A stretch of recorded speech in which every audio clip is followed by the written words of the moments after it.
Touching the sky when you hear my ting, it's coming too wavy. I gotta protect my C-color, girl, they wanna have my babies. Play me, don't try play me, coming too hot, so you goddamn rate me. And I don't have no shame, so how on earth are you gonna try shame me, fame me? Wanna be so damn famous, even Bill Gates gonna ask for a picture. All they know is green and Rizla, couldn't be me, I'm trying to get richer. Did somebody bring me a mixer?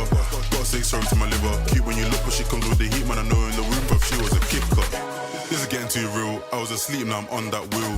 Original, no I don't steal, putting in work, been out on the field. I'm coming too cold like Danny Shields, man, he's got the sauce, man, he knows the deal. Sometimes I just be in my fields, but they ain't gonna stop me keeping it real. It's just been fun everyone, ain't done nothing for me, so for you don't expect it. If the brand is 30, I'ma rep it, knows this thing, so you gotta respect it. New whip, I'ma put it on a debit, you man put it on a credit. 6 out of 10, but she coming all bougie, that's my sign, I just gotta dead it. Trying to take it back to the roots, connected to earth like I am Groot. So my season eating up fruits, cross that line, I turn to a brute. Grown man there been acting like youths, yes youths just let me finish. Grown man there been getting all giddish off them little things, they're moving all kiddish. Man I really can't stand it, if you got a name then brand it. Celebrate wins but I don't drink brandy, rough on the edge just a little since Sunday. I really can't say that I planned this, GCSE in school yeah crammed it. Black box moving like feds so I jammed it, bad girl wanna get dunked so I slammed it. The bar is touching the sky when you hear my ting, it's coming too wavy. I can't even trust no man, put trust in myself, I know can't fail me, play me, don't try play me, get a free verse cause soon you gon' pay me. Need guys that won't betray me, man on my own now you cannot tame me, pay me, wanna be so damn famous, even Batman's gonna ask for a picture. Somebody get me a picture, at spoons for a little bit of dinner, God knows that I am a winner, everyday fixing my inner, you know that I like them fix same way, I'm trying to see my wallet get thicker.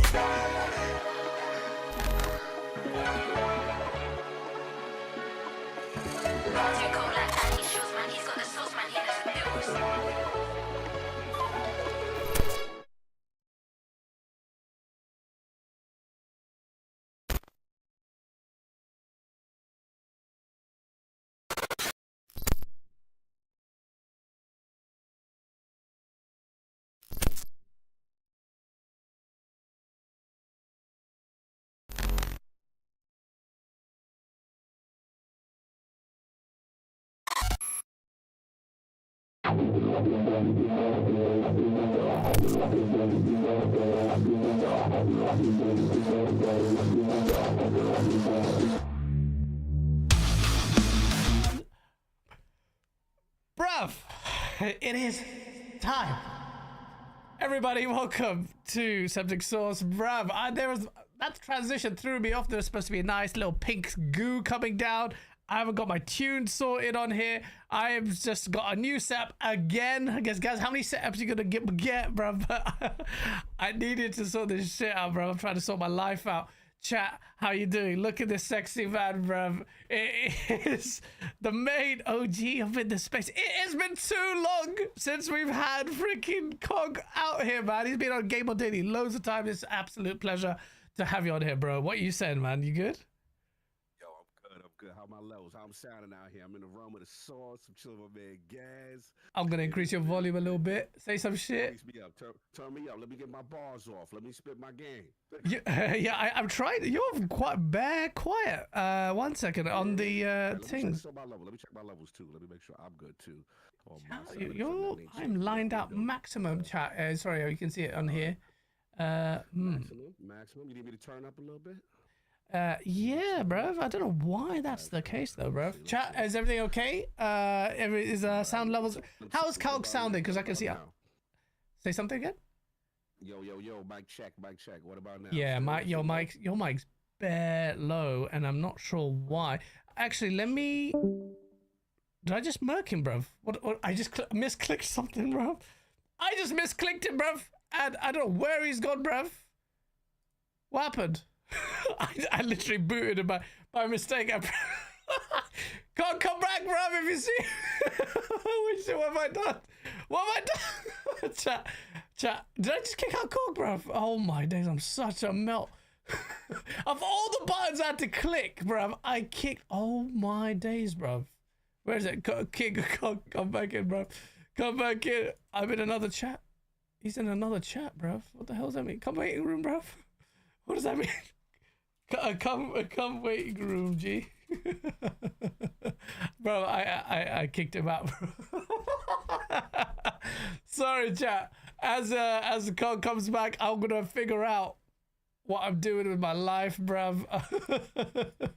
And I'm also gonna get some tunes going in the background as well. Just a little sauce, bruv. Little sauce that we sort to try to get out. Oh yeah, bruv, it's not even working. That no, that's not working, bruv. Why are the sounds all grayed out? Bro, there's Cog. What about now? They hating on us. Hey, bro, I'm sorry, bro. I kicked you out by mistake, bro. I pressed a button. I said 2 words and he booted me. Bro, one thing I'm perplexed about. I'm just gonna solo cam it. I'm going to voice chat this, and I'm going to try and increase your volumes. You are maxed out on Discord. Maxed out? Okay, yeah, hold on. Input volume on Discord looks good. Let me check my main setting, my window settings. All right, I'm gonna throw up my window settings crazy. See if that. What about my window settings? What the hell, bro? You are sounding underwater now, blood. Okay, let me just see if this is me. I don't think it is, bro, because I have got you maxed out on Discord. On my thingy, I've got my Go XLR. I've got the mixer setup. Line out is maxed out. Chat is. Oh, hold on. Side. Bruv, I chat shit. I chatted bare shit, bruv. It was me all along. It was me all along. See, I felt bad. The one setting, bruv. You went to the bus. The one setting, bruv, that I had to get right was the chat function. Your sound levels are good, bruv. There we go. Say something. My man. Yo, mic check. We in the rub of the sauce. Are we live? Yes, we are. How you doing, bruv? Sorry about that, bruv. So sorry. Nah, we good. What are you saying, man? Podcasting, baby. It is how it is with me, bro. It's just absolute shit show. But I will get settled in there. I've changed this setup so many times. Cog, man. Talk to me, bro. What's up, bro? Yeah, man. Chilling, man. Been around the sauce. As you talking before, just like, it's been so long since me and you talked. Like, really, like, on some talk. We used to talk before. And I was just like, man, my life got crazy. You've been doing your thing. Obviously, there's a bunch of events going on. And then I was like, for the realm, let me let y'all know.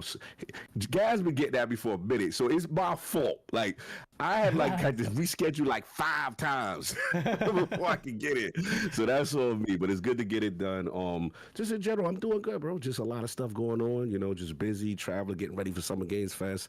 Got that going on. So me and the Lords be flying out there next Saturday. Then what's funny is the timing of me coming on was interesting. I was like, all I did was upgrade my PS5 to a Pro and the whole internet went loose.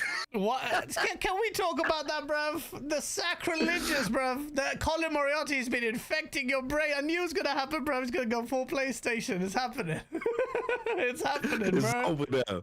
I get on Last Stand Media, that's it. That's it, done. PlayStation 5 pre-order. You got it for Forte. What are you doing, bro? Why are you sponsoring these kind of pagan movements, man? Come on, bro. He said pagan. Look, man, I didn't know upgrading was acting. Yo, people acting like I'm brand new, like I'm new to the PlayStation ecosystem. Bro, they like, yo, welcome to the side, bro. Like it's like I went from blood to Crip. I'm like, I'm gang now. I switched the other side now. That's exactly how they see it, man. Yeah, man, it's crazy. Shout out. Listen, I will say, I will bend the knee on this. Yeah. I have been slandering the PS5 Pro for a long time. Yeah. I'm on record. Y'all could clip me. Y'all could pull up the receipts. I have always said it because I'm like, look, there was no need for me to get it. Yeah. And I'm like, I'm comfortable where I'm at. My preferred ecosystem is Xbox. I play on Xbox all the time. You know what I'm saying? And then I'll just get them with their exclusives. And then for me, selfishly, the games I like on PlayStation, Ghost of Tsushima is like my favorite franchise over on PlayStation, right? Oh, yeah. So here's how it all worked out. One, we know about the tariff situation, right? So I'm like, all right, you don't like it, but if you don't get it now, if that joint is $900, $1,200 in like a couple of months, you're gonna regret that. So that was the first thing in the back of my mind. Second thing, I'm like, all right, the games I like come out this year, Ghost of Yotai, whatever, and I still wasn't gonna do it. But then Forte hit me. He was like, yo, do you know GameStop has all this amazing trade-in value if you got consoles, base PS5, all this going up leading up to the Switch? So I'm like, all right. And then you know what put me over the edge? What? I looked at the Sony Play Days, and it was like $50 days of play. $50 the Play Day got you, huh? All right. Yeah, and then but I still wasn't going to get it because I'm like, all right. If it's PlayStation, they ain't gonna accept no trade-in, and I'm gonna have to buy it for $650. Yeah. I'm not doing that, right? Yeah. So Tay hits me. He says, GameStop is one of their participating retailers that coincides with the promotion. All right. So I said, $650. Then all this extra trade-in. Then you giving me damn near $300 for my PlayStation 5. That's a I'm like, bro, that's a lick. I'm coming in with $300 and get a PlayStation 5 Pro for $300. I said, that's the price I felt it was worth. Don't clip that, someone. To let people know that's the real value of a bro. At that point, I would do the same thing. I would do the 100% the same thing. That's the only kind of thing I would do, maybe for like GTA 6 to play that. But then again, I want to play online with my mates. But yeah, GTA 6, yeah. That's the only well, that and Housemarque's new game. That's it. Housemarque. Yeah. And obviously Death Stranding 2, you know what I'm saying, that comes out this year. Even though I'm not really the package simulator guy, I'm gonna wait to see how the FedEx is delivered if I like it. I think it'll be amazing. I think that game's gonna be amazing, bro. But I ain't gonna front. I'm Ghost of Yotai all day. I love Tsushima. As you can see, ain't no fraudery here. We do this. Oh, we do this over here. We the ninja for real. All right, that's we do sick. this. That's sick. Yeah, that's my favorite franchise from them. Where'd you get that from? So that's from the collector's edition. So for Ghost of Tsushima. Yeah, it's the Ghost of Tsushima joint. I didn't know that. Yeah. See, I don't usually get collector's edition stuff off maybe Starfield stuff, but that kind of stuff, that I would definitely get. That looks amazing. Sick, man. Yeah, so I had to do it. So, and it's the year, obviously, it comes out, you know what I'm saying, when it's out. I mean, it's Sucker Punch, so it was good to see. Oh, what's up? I see Christopher Hart in there. Foz, what's up, baby? What's going on? No, Christopher freaking Hart. Get the out of here, man. What the hell? Christopher Hart talking shit all the time. How did he get in here? I thought about no, shout out to Christopher. Shout out to Shams as well. Thank you so much for the super chats, man. It goes for the £10 super chat. What have you done? Cogs volume's really low. Checking OBS. It was actually bloody Go XLR. I'm a moron. And thank you again, Shabs. Most devoted Xbox fans are looking elsewhere now, and honestly, I don't blame them. Ooh, that's gonna be a topic of discussion. And if Cog Give Conk abscond to the blue side, albeit temporarily. Who's left? Let's quickly talk about that, actually. See, since we... it's actually really nice to talk to you about this, because when we were doing appearances on each other's shows, it was at the earlier years, earlier years of this generation. And Xbox was going on having a cup. This was it. Everyone said this is Xbox's last chance, and it was going to come up, and boom, boom, boom. And then as soon as launch happened, it was a topsy-turvy thing. ABK happened. ABK was a big thing. ZeniMax was a huge thing. ABK was a big thing.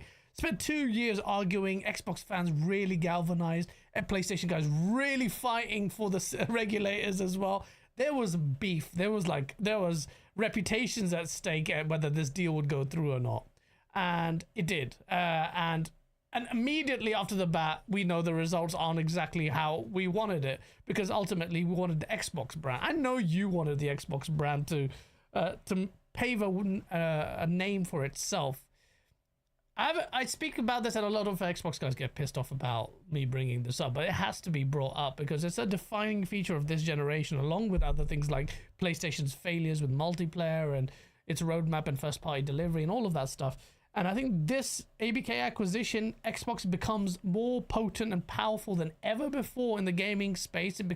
It cements its place hard into the gaming space. Microsoft is never this committed now. It's almost forever money now.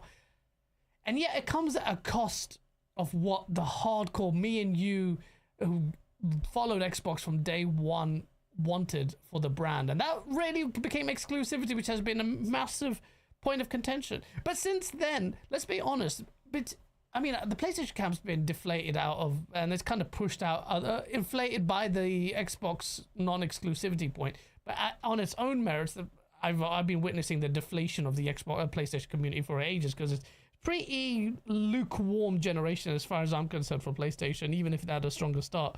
With Xbox, I feel like the wind has been knocked out the sails out of this from the core gaming community. You know, the core hardcore, the King Davids as well, Lord Addict, I will give him his flowers, bro. He holds King's feet to the fire on the ILP. Every time I'm there, glue that, he's there. I'm like, Addict, keep going, Addict. Love the sauce that he brings into that show, bruv. And yeah, even King's been beefing with him. He called him a mustard hard along with me. I was like, yeah, God, Addict. So true. But I don't want to beat a dead horse, but at the same time, I kind of want to have I think it would be remiss for me not to get your view on what the thing is constantly changing. It's an ebb and flow of the state of the industry. How do you feel as an Xbox content creator, as an Xbox gamer, especially with Last Stand Media? You're dealing, you've got your own segment with Matt, and how does it feel with Defining Duke, your place in there? How do you see Xbox as a brand going forward? Do you think there's a point of no return, or do you think it's just changed? I just want to get your view on this whole thing. No, this is a great segue, man. Yeah, great question, because me and you, we come from that era, right? We come from, Xbox is our preferred platform, and we are from the exclusive era. We are from the exclusive defines the consoles. It gives you the flavor. It makes you buy the hardware, right? And this is one of the most strangest timelines I've ever been a part of, because like you said accurately, the hardcore Xbox fan base, we are struggling with this. This is very hard to process. And then also, let's be honest, we were not happy with the way it was presented. It also felt like, it's only going to be 4 games with a business update. And at that point, you felt, okay, this is not 100% accurate, and you guys may be on to something. And then in the beginning, they wouldn't put their foot down and rip the Band-Aid off and say what was really happening. So you had that aspect. But you nailed another point. Last time, me and you kind of talked and we've been on pod together was around the ABK deal, right? Yeah. I remember having you on. Bro, that was the biggest moment in gaming. All our podcasts, all we talked about was, will it go through? Won't it go through? Will it go through? Won't it go through? Then as you said, there were certain camps that were like, this is going to, destroy the competitive fabric of the industry. Xbox will be a monopoly, and we were like, no, they're the third place console. Like, stop it. Like, this makes it. I remember the arguments. Like, it was really a time. So then the deal goes through, and we're like, okay. So at first, from an Xbox hardcore purist perspective, we were like, all right, In order for them to get the deal done, they had to sacrifice the Call of Duty exclusivity to the regulators. Otherwise, it'd be too much. We didn't expect the CMA and cloud being the actual deterrent from blocking the deal, right? Yeah. So then it goes through. We're like, okay. And it just, first of all, the integration took forever. And it still hasn't happened all the way outside of Call of Duty. I'm not seeing that much integration, bro. I'm still not seeing that Game Pass flow like we were expecting. So, yeah. Exactly. So from the Activision standpoint, we're like, all right. And then you start to see the signs from like Satya, and you'd be like, you know, why do we have exclusives, Phil? Help me wrap my head around this whole process, this ideology, because at that point you spent $70 billion. The stakeholders are like, yo, what's up? What's going on this? Exactly. And then we started to see the hardware sales. We started to see them quarterlies. Ooh. And we like, damn. Yo, man. I'm tracking that the Xbox One, bro. Yeah, we're like, what's going on? So it just starts to compile. And then when it comes back to, now the game strategy, we're in a timeline right now where they are the biggest publisher in the world. Yeah. Like they're popping off internally, like they dominate PlayStation. They're the number. If you look at PlayStation in April, right? Just overall Circana in April, the top games are all Xbox games, right? Yeah. Microsoft games. And then to your point, I think with a hardcore, this is the hardest part to struggle with. You survived. You've been beaten up for third place. You've been losing all these years. You finally get to the mountaintop, right? And it's like, all right, we give it a gaze away. That's the hilarious part. Because we always wanted that timeline where you made it, and let's see what would happen. Give us 3 years, could... at least 2 years, 3 years. Let's source it up a little bit. Let's see the and I guarantee you, Cog, bro, the landscape would be so vibrant. I think the whole thing has had a vacuum. It's like the air sucked out of it. And that's not coming from the Xbox fan. That's a person looking at the console space generally, Nintendo and PlayStation. It's just, don't you feel that? Don't you feel like that competitive air has kind of been sucked out? Yeah, it's we're uncharted. I'm not used to this. I'm not used to I'm old enough to remember when your games go on another platform, you're out of here. You don't have a. I woke up to the Dreamcast not existing. The TurboGrafx 16 not a bonk on another platform. Sonic in a Mario game. You're like, what is going on, right? So it's just like it is very strange to process that. And then the other thing is, though, this is where this is the bright side to it. And I will say this: we're in this timeline where we still, because I'll be honest, when they did this strategy, I was like, Game Pass is out of here. In my opinion, I was like, I said maybe the experiment failed. They didn't have enough return on investment, because remember, prior to ABK, they would give us Game Pass sales numbers. Hey, we're at, 25, 30 million, whatever we would get consistent numbers on that, updates on that. And the console was selling well at the time. Yeah, it was. So my theory is that it just took too long. They didn't anticipate 2 years, almost 2 years of litigation. PlayStation aggressively, Jim Ryan flying out, doing, you know what I'm saying, and having to educate regulators. This is a console. Jim Ryan. Switch is a console. They try to tell people that Switch is not really a console. It's not a high performance device. I was like, okay. So you had all that, and I just think in conjunction now. Here's the sad reality too, though, and this is the one. I don't know how you feel about this. I want to throw it back at you. When I learned about this strategy, there's one good thing here that happened. For years, we were told, guys, there's no software compelling on the platform for Xbox. Xbox has no games for me to consider buying the console. Yep. That's what we were told, right? Yeah. As soon as the strategy now starts to take place, the burger, shaker, fries, the Gears, Forza, Halo, soon, that's the burger. We ain't get Halo yet, but soon, right? You see 4 or 5 year old games being pre-ordered. Games that exist now on another platform being pre-ordered, playing at the highest dollar, dominating the store for dominating their own platform. So the PlayStation's being completely sidelined by old Xbox games, 6 years old. And you guys always said, and it's consistently happening. So What did that tell you?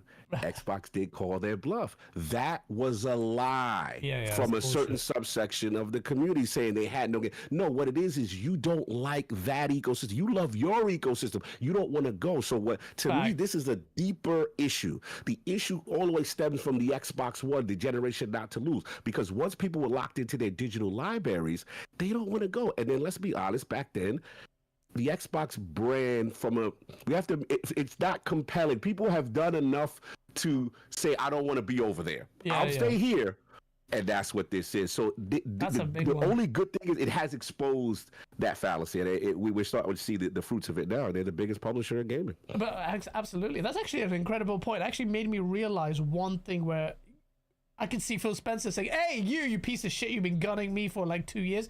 Did I not tell you? Did I not say that people keep saying that if we consistently make the great games that will solve things, it will not?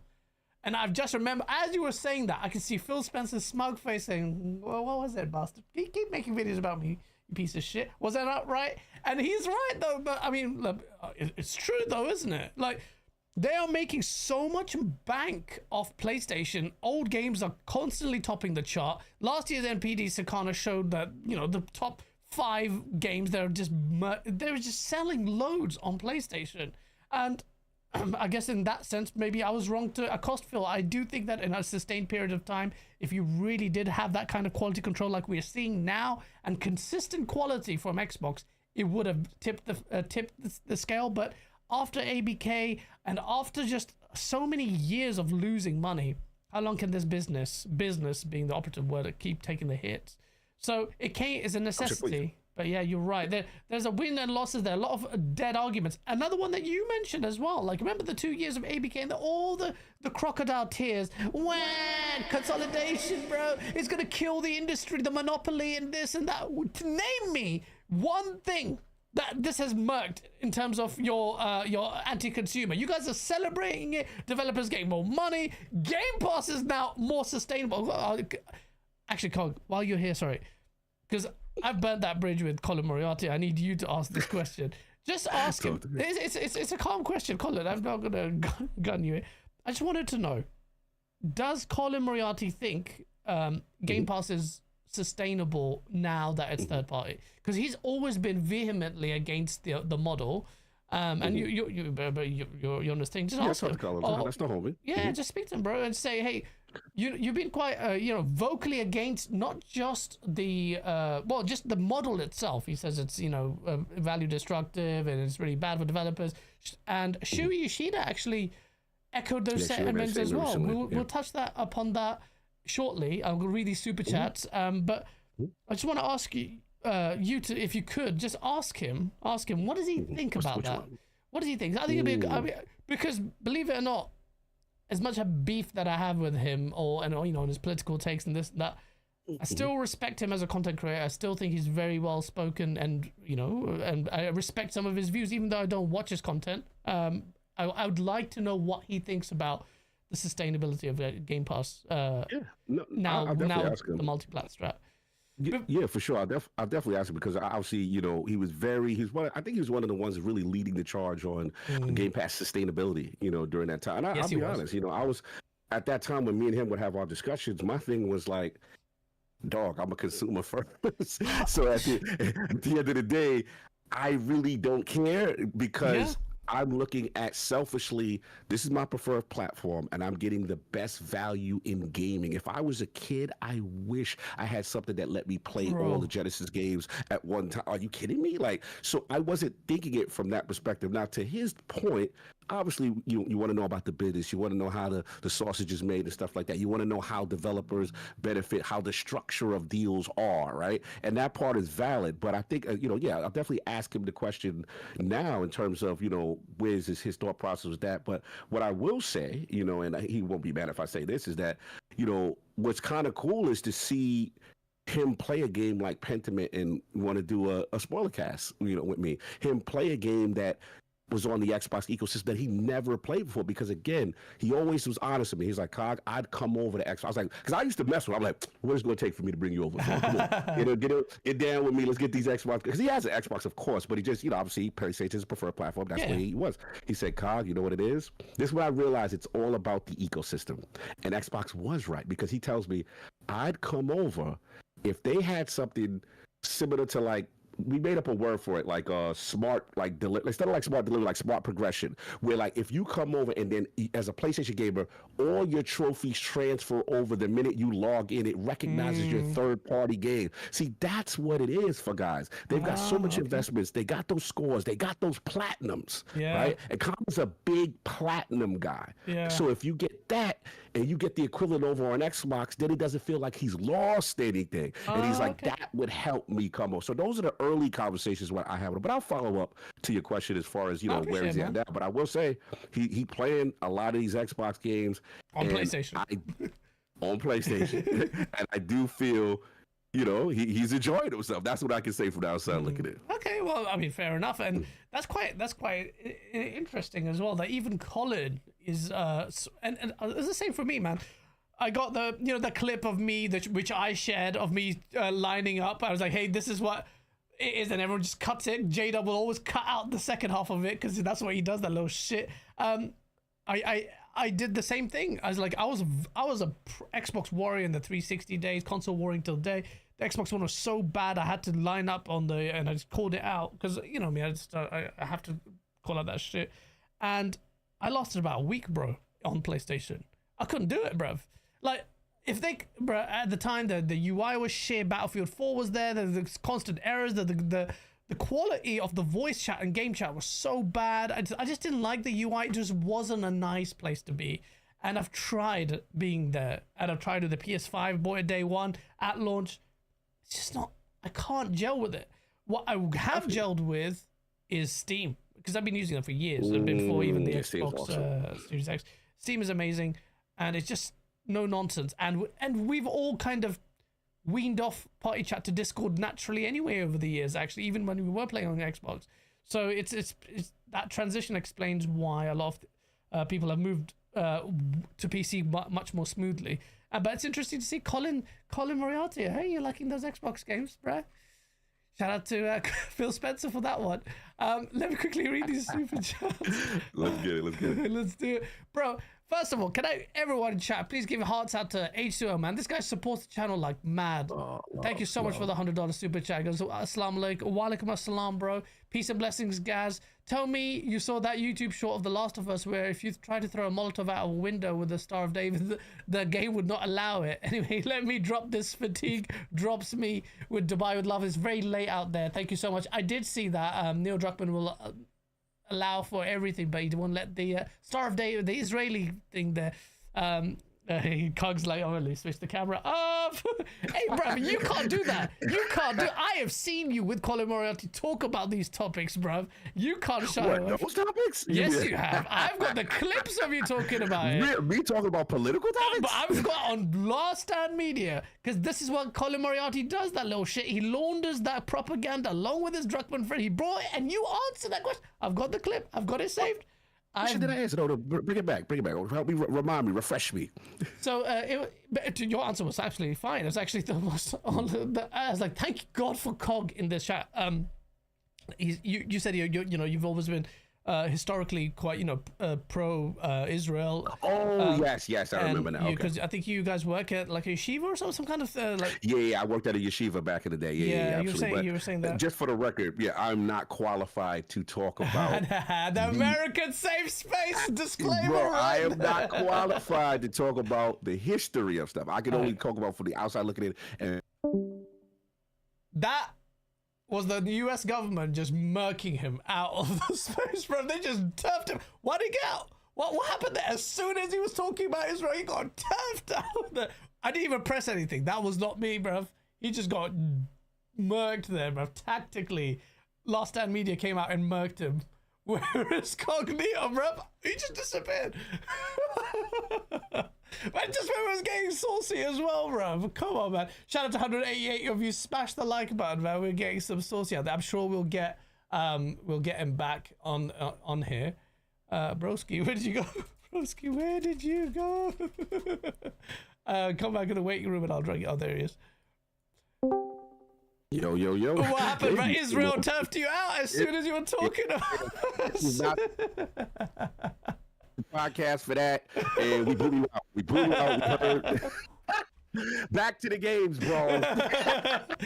Yo, I don't know what that was. Wild, bro. How that just happened? That was crazy. No, but just to clarify, what you were saying is that you worked in there, you have a lot of affinity with Israeli, but 2 of my mentors were Israeli, by the way. So it's people have this weird notion of me there, but obviously I'm very strongly one side. But you did say, so look, I can see what's happening out there. It's really bad, and a shout out to my friends and family who are going through that. And that's why it's hard. And that was a very human approach. It wasn't taking a side. You just just sympathizing. And I just like, absolutely. So thank God for this one bro in this freaking podcast who was talking about this. But H2O, I saw that, bruv, and Cuckman I'm no fan of him and his propaganda in his games. A Danny Passion official with the $5 super chat. Which, by the way, I'll say this: like, I will respect. People get this twisted. I respect the artisan in him. I boycotted The Last of Us 2, which I bought. I'm sure it's going to be a great game. I'm sure actually I haven't played the story, I haven't watched the story, I've seen bits of it with the golf club stuff, but I actually really enjoy when developers take risks like that, and you killing off a main character like that, assuming it's done well, I respect that. And I'm salty that Intergalactic, I'm gonna have to stand by my word there. I'm boycotting that game, but that game is gonna be amazing, bro, because it's got the Akira vibes there, it's got the space vibes there, it's Naughty Dog, they're gonna really smash it up visually, but also fundamentally with Intergalactic.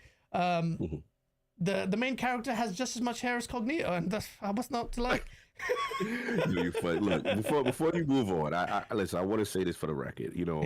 Again, I know your stance and with Palestine, and I want to be extremely respectful. And I understand. Listen, anybody who takes a stand and say, "Yo, because of this situation, I can't rock with you," or I get that. You know what I'm saying? Yeah. And listen, this is what I try to do. I try my best. Same thing over here in the States. You know how it is with liberal, conservative, kind of thing. I got homies that are extremely one way, and what I try to do, the best I can do is I look at the human being. As long as that person ain't disrespectful to you, you know what I'm saying? Then obviously, if someone's disrespectful to you guys, I get it. You know what I'm saying? Yeah. You gonna go in, and all bets are off. I get that, but I try my best to say, okay, I don't agree with your policies, your politics, your game part. You know what I'm saying? I can maybe mess around, but I don't begrudge anyone that says, look, because of where you're at with that, I can't support you at all, and that's where you at, and it's all good. Like, I totally get your position, bro. So don't think I don't. Obviously, in a perfect world, I would love for you and Colin to be homies. I would love for you and Risk It to be homies. Oh, that ain't ever happening, bro. Listen, I had to put it out there. I'm on my Martin Luther King. I have a dream that one day Colin Moriarty, Gaz, you know what I'm saying? My man Risky, one day, because y'all all good dudes, but I understand the political, that's a sensitive subject, and I don't want to be disrespectful to any of you because I get it, and I'm not qualified to tell you how to feel. So I just wanted to put that out there. I respect that. Honestly, it's not like I go out of my way seeking beef as much as people may think that, although sometimes. But with Colin, just be completely transparent. I can have a chat with him because I think he intellectually, at least he's at least robust there. I can't do that with Risk It because I just don't think he's there or there intellectually. But he's not here to defend his case, and I don't want to slander him too much. I'll do that online on Twitter just to take the piss out of him. I did take the piss out of him last week, and because I respect you so much, that's the only reason why I'm holding my tongue here, which chat might have noticed as well, man, because of mad respect to you, man. One of the few guys, there's so much politics in this space. You know it. You and Ram talk a lot. Me and Ram talk a lot. There's so much bullshit, so much politics in this space that if people knew, it's just cliquey as hell. But there's I could count on my fingers the amount of people I have no beef at all, respect.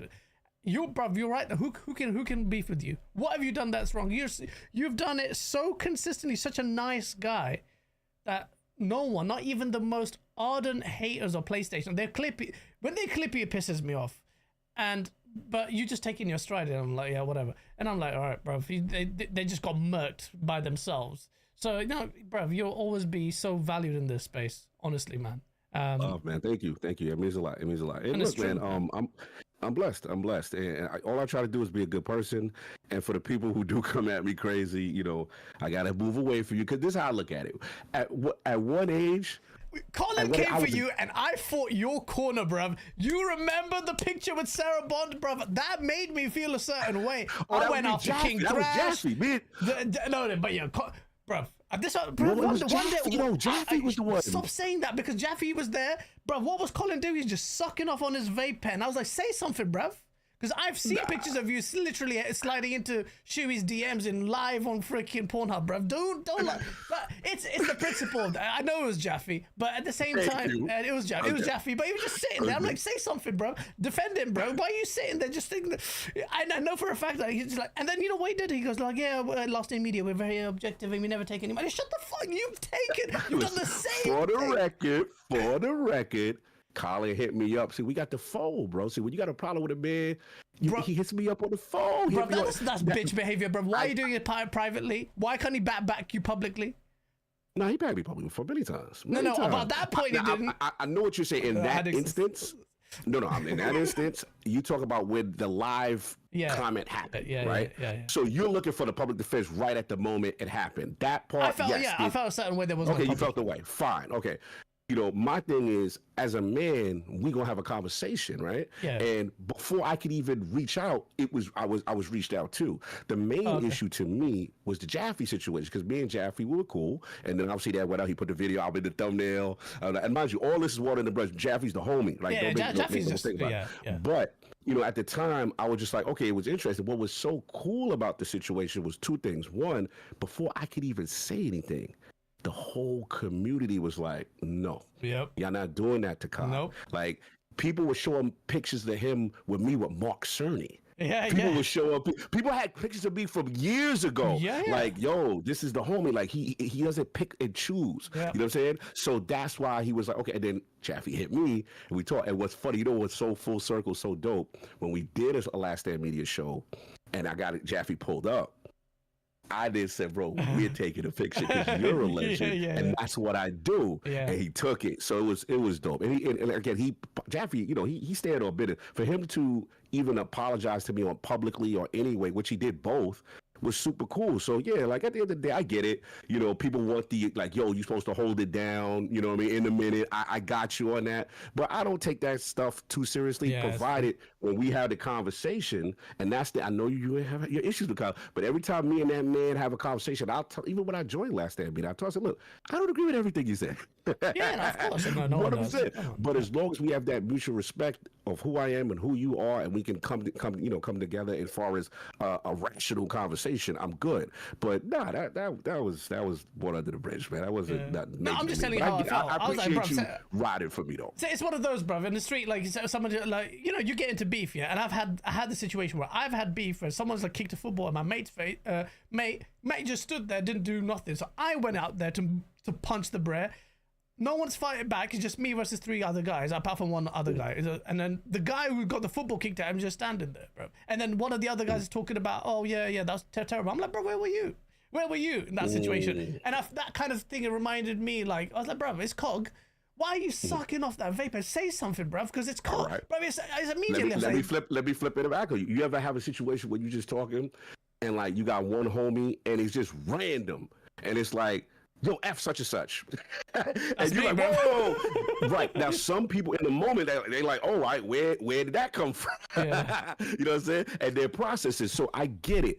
You from the old school, you like, yo, someone talking about your man, you supposed to, I get where you're at. You know what I'm saying? But to me, as long as that person has a conversation with me, now, if there's no conversation and we just act like it didn't happen, that is beef. That is real beef. Yeah, real beef. Exactly. For me, it's different temperament.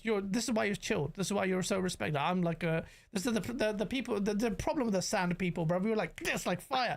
That's how people manipulate our anger, and here we are in this world situation where we just get goaded to do dumb shit.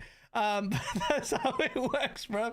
But yeah, it's just like we're all hot though. We wear heart on our sleeves, but we get absolutely murked because of that. And you are very, very, very mature and much more sensible and much more composed about this stuff, which is why it goes back. Like, this is why people respect you, and it's a lesson for me to learn, which will never happen because I'm a stubborn piece of shit. So you don't give yourself enough credit. You're there. You enjoy the sauce. I love the sauce, bruv. I'm just genuinely one of those people. That's where you and King are like brothers. Like, I love it. Like, I'm like, bro, how are you involving yourself, King? Every day? He's like, bro, I gotta be outside. Like, he's in the mix.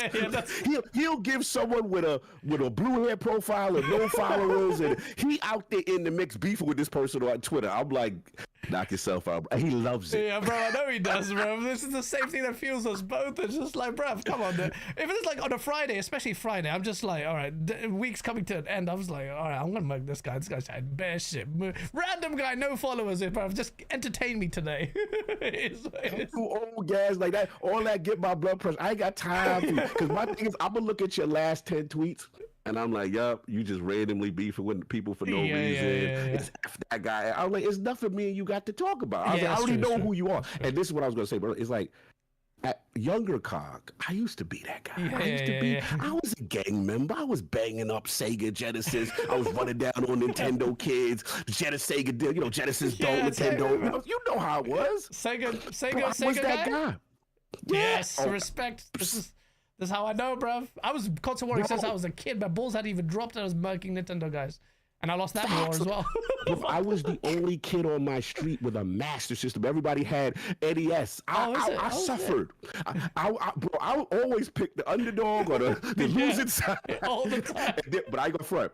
When Genesis came, I had my moment.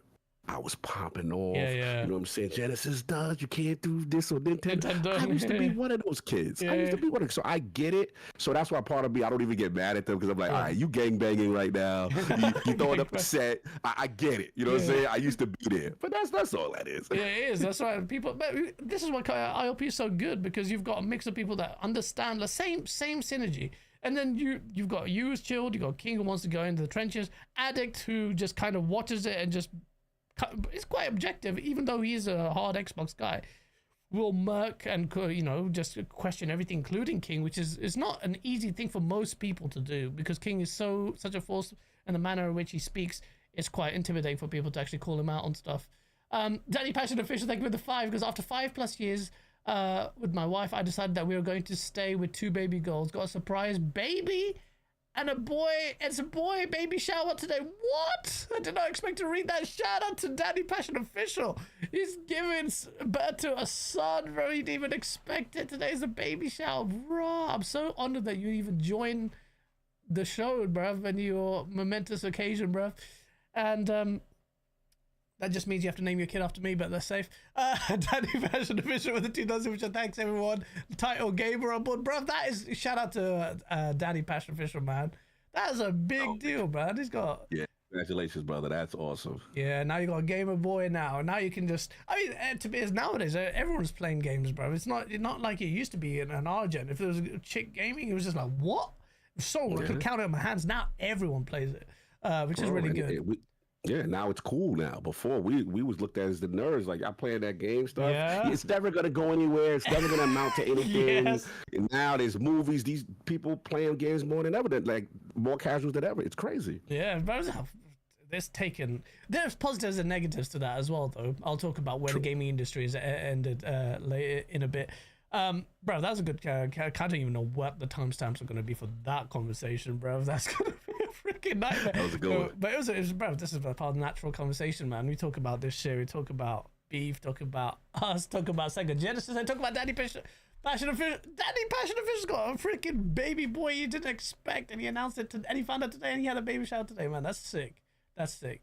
Shout out to Zorker87, man. Good to see you in the chat, you malaga. Good to see Zork.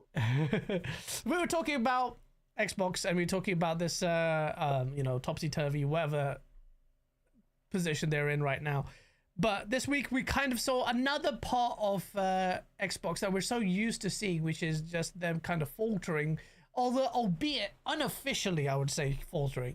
So this week we had Windows Central's Jez Corden article linked in the description if you want to check it out, about what happened with this handheld that what I kind of given up on. Well, I'm not really excited about Xbox hardware unless it's a hybrid console, but the handheld I was definitely interested in. Go and see what they were going to do with that, and that's cancelled. That's it. Xbox has said, now we're not doing it. Now, I think they deserve the smoke because, you know, you dabbled with it, but it just goes to show that, you know, you kind of don't know what you're doing. But at the same time, it wasn't officially announced, and they've cancelled it. And I think there are valid reasons for why you would cancel it as well. What's your take on this, bro? Were you looking forward to this console? Is that a big hit on Xbox? Do you think it's wise that they cancelled it? Or do you think this thing will actually, it says it's sidelined, it may come back? Good question, bro. It's tough for me because I'm extremely biased in this space. Yeah, I am extremely, like, I am the dude who has, like, the ROG Ally day one. I was the dude, you know what I'm saying, that messed with Steam Deck.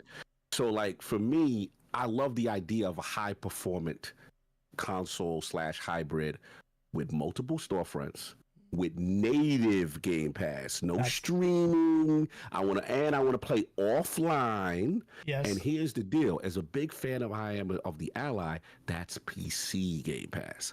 I wanted Xbox console Game Pass, right, on a native device that has the Xbox UI interface that I would boot up my Series X with.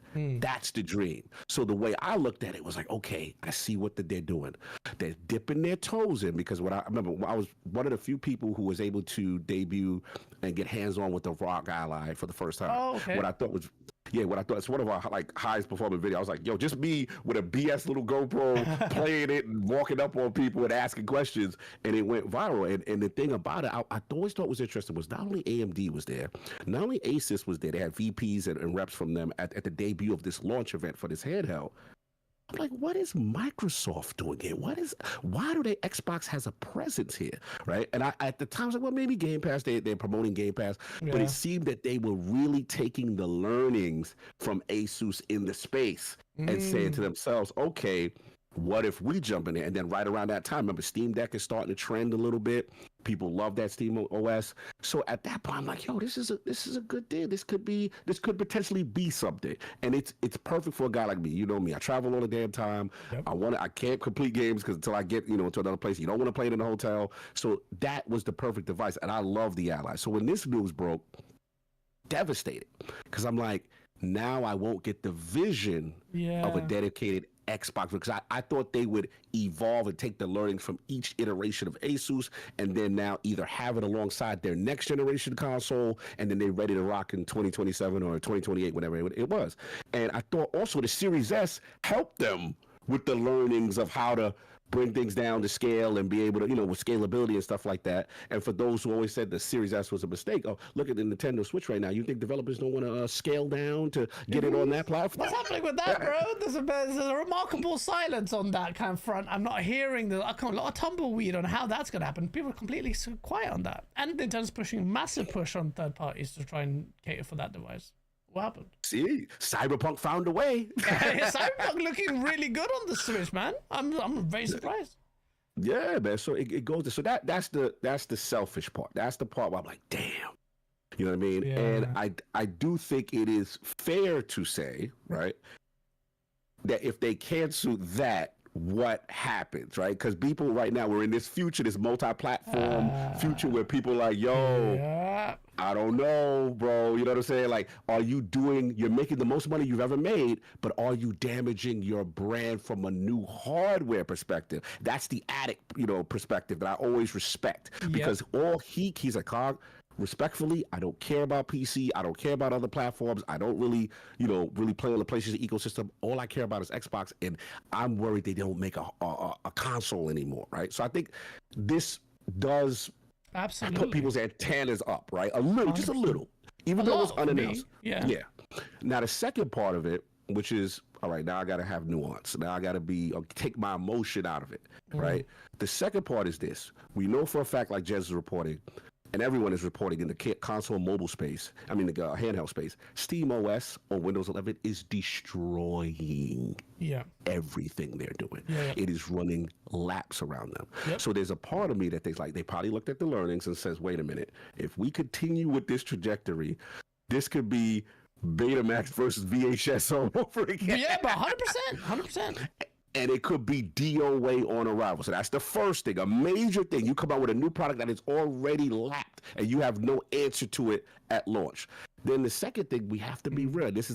I have to humble myself. As much as I'm a fanboy for all of these high-performant, handhelds, even with the most popular one, which is the Steam Deck, what is it, 6 million? Yeah, it's not that much. That's a niche market. So the way you got to look at it is kind of like, it's almost like a high performant, Formula One car. Like, it is not something that the mainstream, because as much as people can laugh at Nintendo, watch what's going to happen when that Switch 2 drop next week as far as. Yeah. That's true. That is going to sell. But it's funny, funny you say that it's a niche market. I just realized that the PlayStation Portal is selling like mad. I know that's an additive device.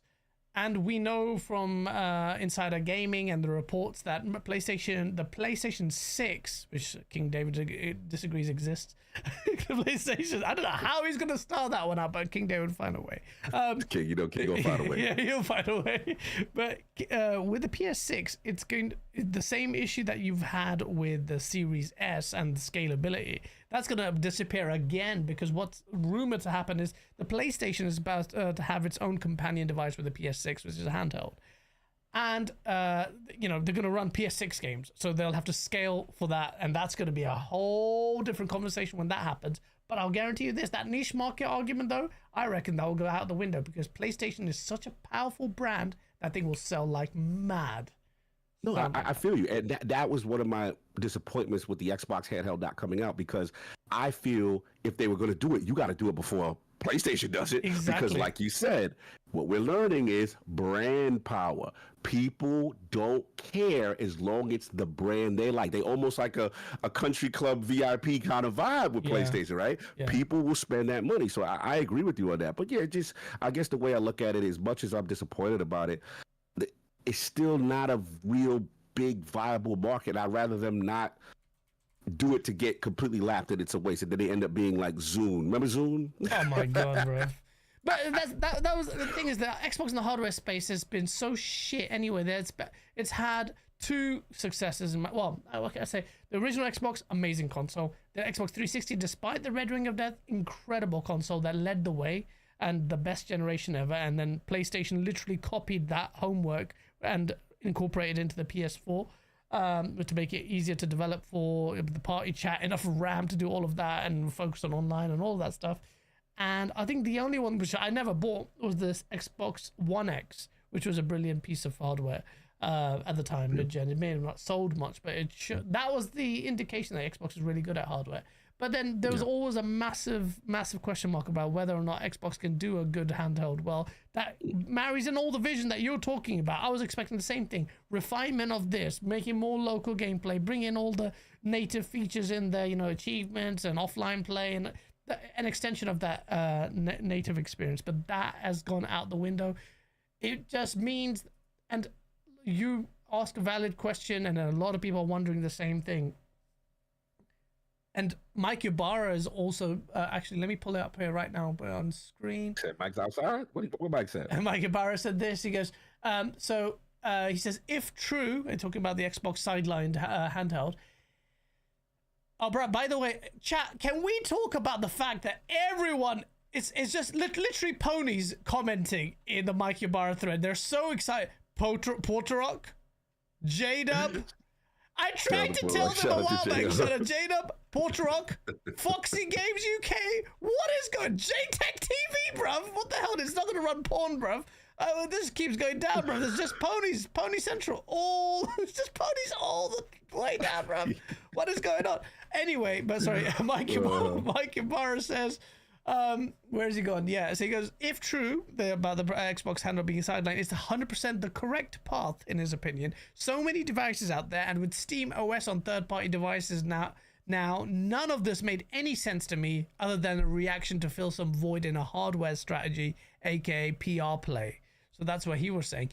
And he's saying, given that, this is the bit that I find really interesting, given the new Xbox focus, brackets leaving this debate outside of this particular thread, hardware makes no sense for Microsoft, for Xbox.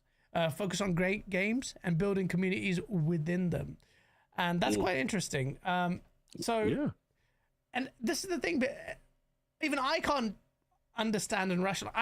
For me, Xbox is very tentatively in the hardware space. No matter what Phil Spencer says, I'm not convinced that, and you can't be pissed at me for thinking that, because your actions speak louder than words, and your words are saying the contrary as well, because you're also saying PC is the growth space, PC is our priority. These are words coming out of Phil Spencer's mouth.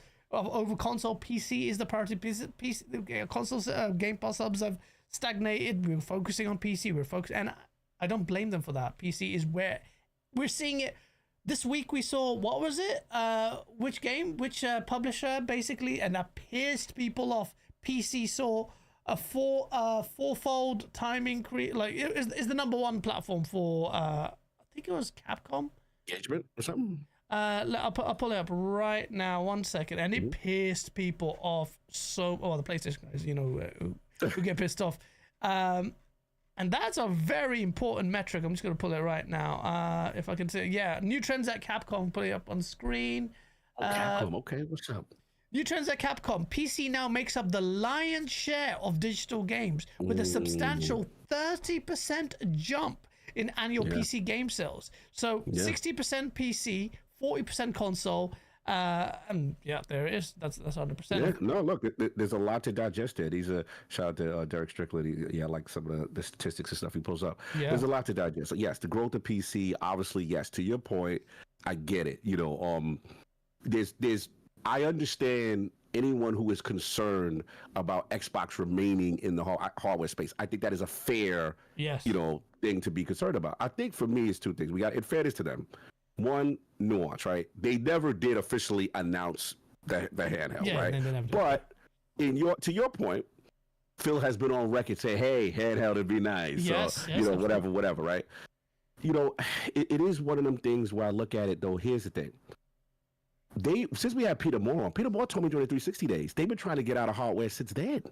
Oh, really? So that's what I'm trying to say. This is nothing new. They've always said that. The issue comes down to, let's just put up a theoretical number. We're going to say it's 35 million Xbox Series X and Series S's out there. I don't know. But whatever this number is, you still have that number to feed. That's a big number, man. It's a huge number. So that part, in the next generation, they still have to facilitate. You just can't cut that number out and say, hey, we're going to walk away from 35 million users on a platform, right? No. So that's the part. So the second thing is, though, to the the Mike Ibarra thing, which is the software stuff like that.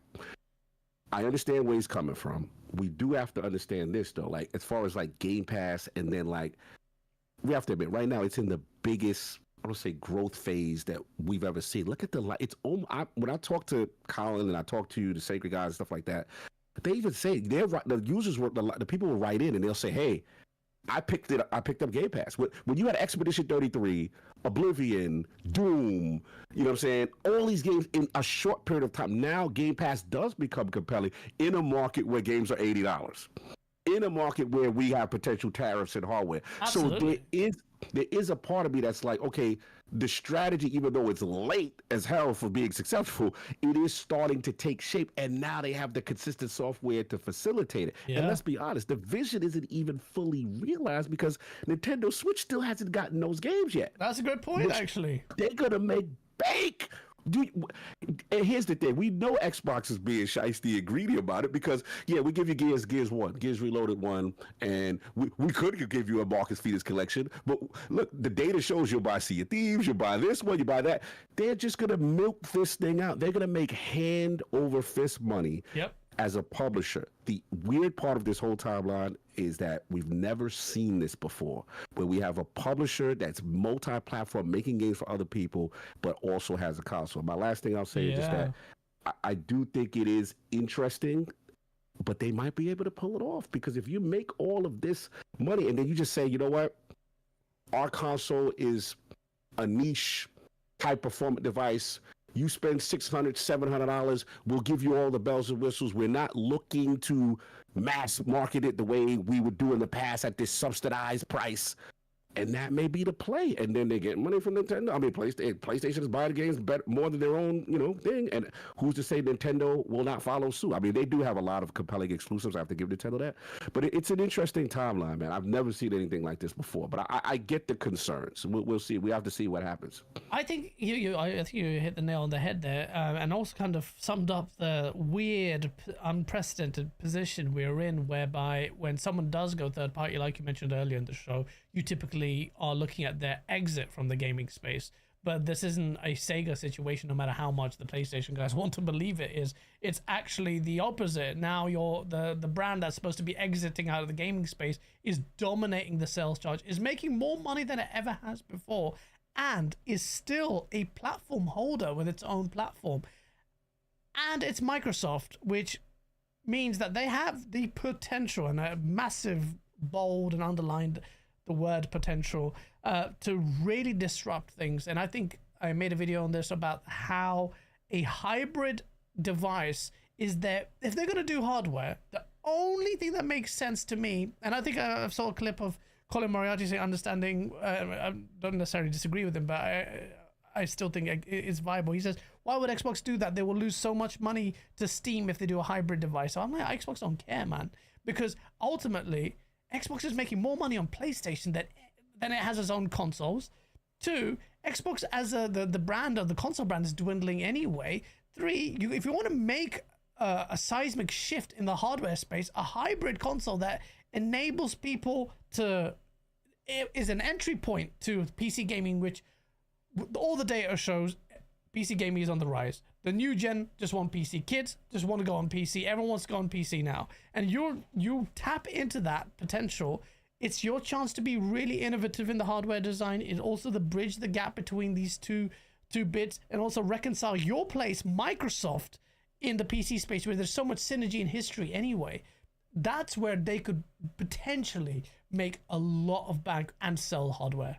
It could make a big You're making a fantastic point, and I think that's where I agree with you. I think for me, look, I got old school console sensibilities, right? So this is weird. It feels weird, right? Yeah. But you made a good point. Like, if let's say you have a next generation console, a next generation Xbox, and it's this future where it's a multi storefront future where you have a Steam OS, you have an Epic Game Store, all these fronts, right? Yeah. GOG or whatever.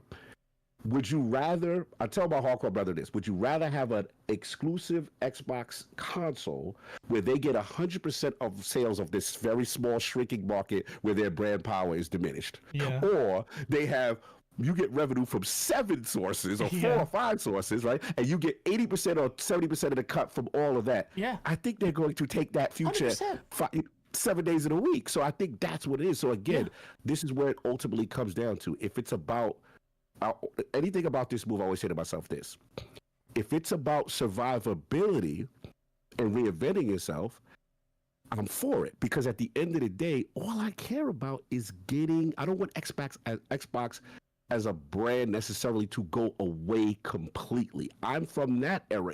You wake up and it's gone, right? Yeah. This allows them to facilitate new projects. This allows us to get, oh, by the way, we're getting a Ninja Gaiden 4, the Platinum that we co-developed with Xbox. We're getting all these things like we would never get before underneath the old strategy. So that's the thing hardcore guys got to get a hold of. Yes. If we would have did it the old way, which I'm so used to, they would not have survived.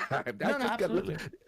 That's what it just looks like right now. And that's why I said, if it's about survivability and you reinvented yourself in this cool way, then hey, I'm willing to give it a shot. I am concerned though, just about brand power and how, like, obviously continuing to make it right hardware. Because you, like you said, you made a great point, Grant. You could say, hey, we want a handheld, now we ain't doing it. So you could say, hey, we want a next generation console, we want something that's going to be such a differentiator, it's going to be the most powerful, and then you wake up and you're like, hey, they're not doing it. Now, that's the thing, you just want to see them follow through. I still think they will do it, but you still have to see that they follow through what they said.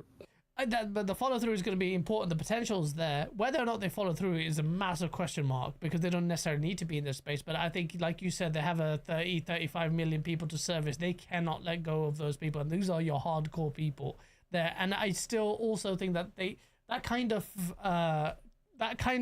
hype or brand value comes from even if you could say that it's small, the hardcore are not that big, it all cascades down. The sentiments cascade down. The news spreads. Even a niche title like Elden Ring would capture the zeitgeist because it spreads over. It comes from the core gamers, and then just like a massive chain reaction. So if you're gonna make 100%, I don't think it's too late. If you did like a game-changing hybrid device, and it started, then Xbox could potentially like. I already know that the Saudi market is locked off to PlayStation. But if you did a hybrid device, Saudis put Steam on there, so many Saudis would buy it. Same with so many different areas, like in the Far East Asia as well. Massive. It would sell. Asia, generally Southeast Asia, but it would sell because now you're under the PC banner.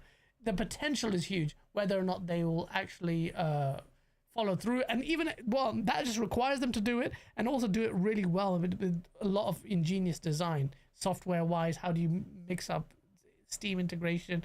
There's some questions there. It's exciting to see.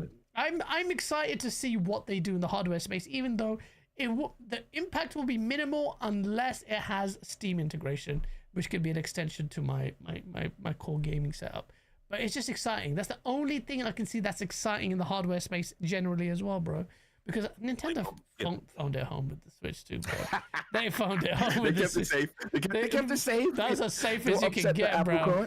I thought that was sponsored by Durex or something, because that was way too safe, bro. That was way too safe, man. But I can't get mad at them. I mean, if they jump out, like they do typical Nintendo stuff and try to over innovate and then lose this great market and niche, that they created for themselves, that could put them in a spot. But I want to go back to your other point, which you're talking about other markets, right? You said the Saudis, and you said a lot of points of people who I got a homie in Iceland, and he's like, Xbox doesn't market out here. People don't even know about Game Pass. People don't, they have no idea about the hardware. What the hell is Xbox doing? Yeah. And one thing we have to admit with this strategy is, like, again, I look at it as like the Quentin Miller ghostwriting for Drake analogy.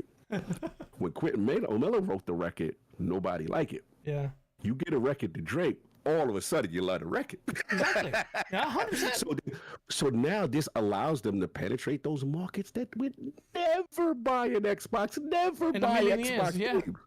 And we got the data now. The data says they will buy those games hands over fist. So there's a part of me that's like, I hate to admit this because I'm such an old school console exclusive enthusiast, but I'm like, damn, I'm wrong. Like, this looked like the play, right? So we just got to see how it plays out. But to your point, where we have to hold their feet to the fire is the execution, these terrible UIs and on PC and the platform and all of that. Windows Store shit still. Oh, yeah, it's terrible.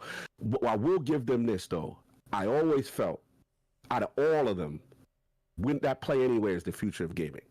I could go on my device, any device, continue my save data instantaneously on a cloud save, go from my ROG Ally, go from my PC, go to my Xbox. That's the future, bro. That is a game changer. Game changer. I don't know why others don't get enough flack for not doing that, bro. And Xbox doesn't get enough flowers for that, because that was a game changer for me. And when I moved South Midnight, I wanted to complete it. I didn't even think twice, save, transferred like that. Instantly. I was like, bro, that's it. It's calm. I don't even think about it. PlayStation, bro, I have to start all over again. God of War Ragnarok, gone. That save is gone. I spent a good few hours on that. I was gonna, if I buy a PC, is there any save transfer? Doubt it. I haven't had PlayStation Plus in time, so that's gone. No cloud save. What are we doing? Why did Sony get? I don't know, bro. No, I get it. I mean, look, I got a PS5 Pro now, right? So I was able to look at this guy. But here's the difference, right? Like, when I had to switch over, I had to go and tell the PlayStation, upload my saves to the cloud. Now, there's a setting to make sure it auto updates, but you have to make sure these things are on and active. Where at Xbox, let's be honest, I don't even think about it. I boot up my PC, I load Oblivion, everything that I did that on the console was right there. Yeah. So that's the beauty. They've been ahead. That's what the Azure in their future, they've been ahead. And I do think that's the future of gaming. If once things do transit, not saying the console is going away, But if we're in a future where console sales diminish, and we do see data that you showed, PC now on the rise, we seeing Generation Alpha, bro, they don't mess with consoles. Their whole idea of like, bro, I paid $600 for what? And why am I paying $80? I could play this free to play game or this mobile game. Why am I like the future generations? They look at us like dinosaurs, right? Bro, 100%. So if this future is to be envisioned, and there's a steady decline, or the console circle doesn't grow anymore, guess who's best prepared for that future? Yeah, man, it's Microsoft. You know what I mean? And this is where a lot of people don't, and this is us in the hardcore space, have to kind of relinquish our old ideas as well, because I don't think Sony's relaxing on this. I said this a few times. Like, if you're seeing Microsoft making ham over fist, you might say, oh yeah, PlayStation's getting a lot of money for free for doing nothing and getting their 30% cut. But you're seeing another platform holder in the space now making deals as well that will potentially exclude you or benefit others over you, like the Ninja Gaiden thing. You'll see a lot more projects there, a lot more enticing, pulling people into a PC environment more, and Game Pass, which is an existential threat to Sony generally, which is why a lot of PlayStation guys actually hate that thing, is because it's a threat. And we saw Shuhei Yoshida talk about it as well. Let me just bring that up. He basically said that it's dangerous. Although I do think a lot of people overstated what he was saying. Like, it wasn't that serious. Let me put it up. But basically, what he said was that he felt like the place. Where's it gone? I saved it here, bro. Come on, blood. Basically said that game subscription services were dangerous. Yeah, there it is. Okay, what's the quote? Hold on. I've actually got an Xbox quote. Basically, he said from the source. let me put the Xbox. I thought this is a really good tweet. So Shuhei Yoshida says it's dangerous if you rely on people, but he was suggesting that if it's the only way to basically buy your games, it's the primary way, which is not the case. It's a supplementary one. People are still buying games hand over fist. But Xbox Infinite brought up this great tweet. I gotta laugh. He goes, gaming subscriptions are so dangerous, yet they're promoting it. And it's got Shuhei Yoshida's tweet saying, Blueprints is such a great game, free for PlayStation Plus and extra premium subscribers. I'm like, bruh, come on, bruh. You can't be. Where's my camera not working, bruh? Why you pull up the receipts all? Yeah. You got receipts now. That's what we doing. Yeah, shout out to Xbox Infinite. He delivered some sauce there, bro. It didn't take long, bro. It's only because Sony can't do it to the levels Microsoft can. And I'm telling you, Sony cannot relax watching Xbox, even if they're third party. A platform holder that is making ham over fist, that Game Pass gets a longer lease of life. If you thought that was having an existential crisis, which is why I'm asking you to ask Colin, like, what does he actually think? Because common sense dictates now that Xbox can supplement that through PlayStation. If you thought it was unsustainable before, how can you say that it is now? Surely that's now feeding in, making Xbox more relaxed. Its own environment gets preferential treatment as far as value is concerned on Game Pass, and that's a serious cause for concern for Sony. So things are changing massively. So the old guard and the old way of thinking that we are holding on to the idea because it was so much fun and it galvanized gaming community, that idea is disappearing. Let's be honest, we're a niche anyway, mainstream gamers. I'm glad you said that. That's the key. Most people don't have the self-awareness of what you just said. Yeah. We are so concerned in our own universe that we think everything revolves around us, and that's what the majority of gaming industry is moving like. And it's not. The data keeps proving us wrong. Absolutely, it really does. Like, even like, respectively, all our channels are really good. We're doing, decent numbers and all of that. But if you look at the gaming space generally, bro, we're a tiny. If you ask gamers, I know big gamers who game all the time, like my bro and stuff, he doesn't even know this shit. I'm like, oh, what? Xbox, PlayStation, is that still going on? Like, and these are hardcore gamers that we're not in the conversation. Obviously, we're in the nucleus of the thing, but the industry has changed. And Phil Spencer did say to Colt Eastwood, he's like, the Twitter discourse doesn't really matter. I disagree with on a lot of what he was saying there because I think it's convenient. Just trying to confirmation bias, but at the same time there is also an element of truth to it. Like, we don't matter as much as we think we do, and the gaming landscape is changing, and it's not what all sides are saying it is. It's not peachy and all roses there. No, I want to say one last thing before you go, if you don't mind. Of course. Yeah, because one thing is this. Look, one other thing we have to look at in strategy too is they may say, look, where our brand is at this point from a household name perspective, people consider video games PlayStation and Nintendo, right? So let them pretty much, dominate that space. Not dominate, but let them, kind of facilitate the hardware as the platform to play on, and then we put our games there. But it is interesting, man, because it's one of those things that I'll be honest, like I don't think this is more of a PlayStation comment. In the short term, they're okay. They obviously we see the numbers, we see the metrics, as far as the sales. But here's the signs, though. This to what you said earlier about how it may be a new day. When you see Arrowhead tell PlayStation, you know what? For Helldivers 2, let's not do this deal. Thank you for, you know what I'm saying? Shout out to you.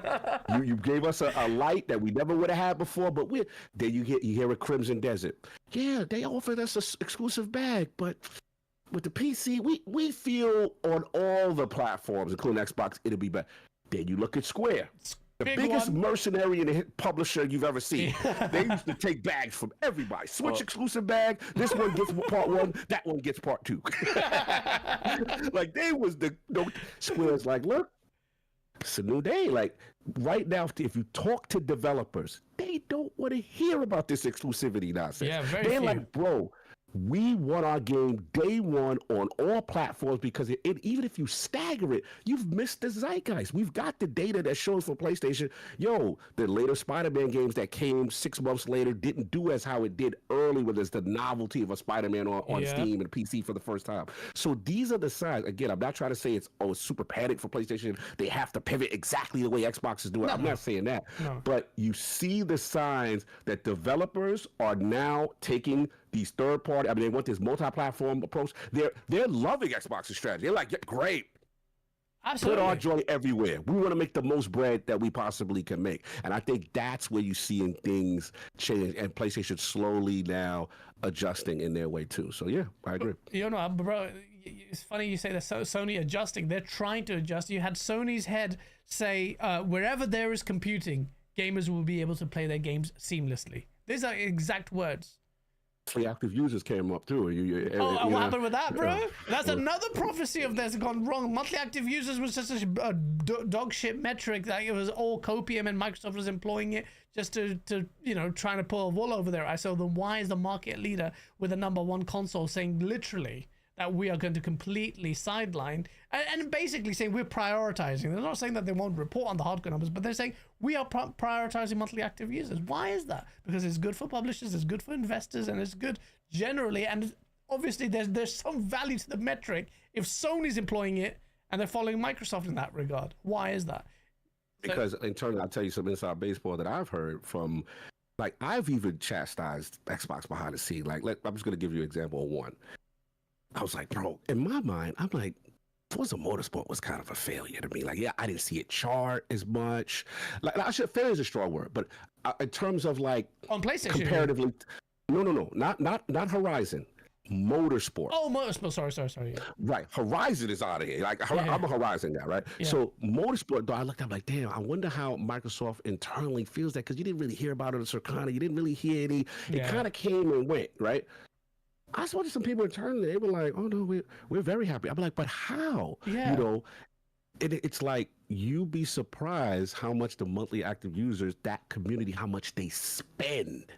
So really? A lot of it, wow. Yes, a lot of things that traditional hardcore gamers that we don't care about is actually what facilitates them as far as survivability. Obviously, we know about the Minecrafts and stuff like that, but there are other things about what monthly active user data also shows, besides just, you're looking for a big number, but you're also looking at how much do these guys spend in this ecosystem. So again, this is another metric that companies and publishers are using. So again, everything is not black and white with just how many sales you made, and that's it. As far as that, it's still that ongoing tail. Because from what I understand, those users buy that particular community, and I thought that was very interesting. That's very surprising to me. That's not surprising. Well, it's surprising that even Forza, which, let's be honest, that didn't chart and didn't really make much of a splash. And well, most fundamentally, I lost my bet, and GT7 got better Metacritic and better visuals. Freaking GT7, that's that. Tell you let me down, you bastards. Made from the ground up, you lying shit. I hope. Oh, anyway, but yeah, that's crazy to me. That's crazy to me, man. That if they glean success and they view it internally as success, then we've been quite harsh on a lot of games where we think they've failed. I think with Hellblade 2 is another one where a lot of people think that it didn't do that well, but I found out straight away that they'd greenlit Hellblade 3 already. And Microsoft's very happy with that team and the talent there. So, whether or not they're overly happy with the numbers, I think the PlayStation will help, but I'm not expecting massive numbers of Hellblade 2 on PS5. I agree with you. I agree with you. I think it'll be quite muted as well. I am happy they're doing the port though, just for recoup purposes. Bruv. No, because I want Ninja Theory to be around. Like that's my listen, I don't care what nobody say. Yeah. Bro, graphically, that studio punched above its weight and arguably had the best looking technological game I've ever seen. Yeah, it was amazing. So I'm with you. And that was on Xbox. And I think there was was it last year when Indiana Jones and Hellblade won the best looking games for Digital Foundry, which they're the connoisseurs in this space.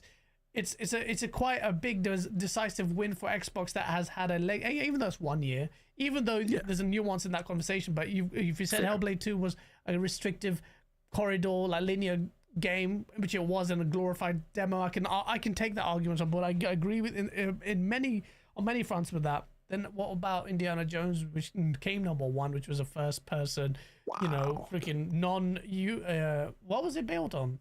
On id Tech, right? id Tech, machine games on id Tech. That's their proprietary engine. They did really well. It looks amazing. So but Xbox has that talent now. Xbox has that diversity pool. Xbox has the awards when it comes to visuals, which we never saw all of last gen, because this was a big talking point. Xbox has the monthly active users, if you didn't give a shit about that. Xbox now has the sales, if you didn't give it that. So Xbox is doing so well on many fronts. It's just forsaken the exclusivity and the console brand. And yes, it's just like, I'm talking to myself here. It's like, you move to PC, and you like the games that Microsoft Studios own, and they're looking really good.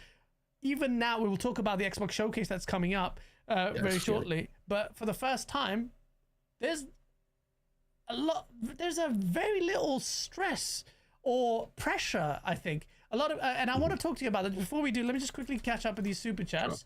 Let's do it. God Sofa King, thank you for the $5 super chat. He goes, why would they allow their operating system to be lapped? The main thing they're known for, and to continue with a handheld project that might make it. And there's I think an icon there which might make it shit. Why would they allow their operating system to be lapped? The main thing that they're known for, to continue with the handheld project that might make it. What is he trying to say? He's basically saying, like, because SteamOS exists, why would they even continue to go forward and force putting out a handheld that would get lapped? Is kind of what I'm getting. If he's saying that, that makes sense. That's what Mike Ibarra is alluding to as well. It's like this is gained too much steam. Oh, excuse the pun. Dad jokes. Boss. And then I understand that point. You're fighting an uphill battle, like you said, the Betamax VHS thing. It is a good point. Lutron's with the $20 super chat, very generous. Thank you so much, makers. What up, Cali Cog? It's awesome to have you here. Cali Cog, you're in New York, bro. You're not in Cali. Why is he saying that? Oh, I'm pulling up to the West Coast on Wednesday. Yeah, I remember for Summer Games Fest. I'll be out there. Oh yeah, Summer Game Fest. Sorry, I thought you meant. Oh yeah, I'm there in August, September. So if you're there, just give me a shout. No doubt. What up, Cali Cog? It's awesome to have you here. Are you ready for a? Is that Heroes of the Storm? No, HOTH PvP level. Oh, HOTH PvP level. What's HOTH? HOTH. Hoth PvP level. Is that Hoth an actual place, or is that?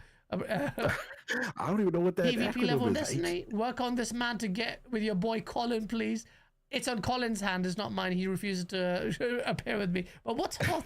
What's Hoth? He said Destiny after HOT. What's the full sentence? He goes, are you ready for a Hoth PvP level in Destiny? I don't know what Hoth means.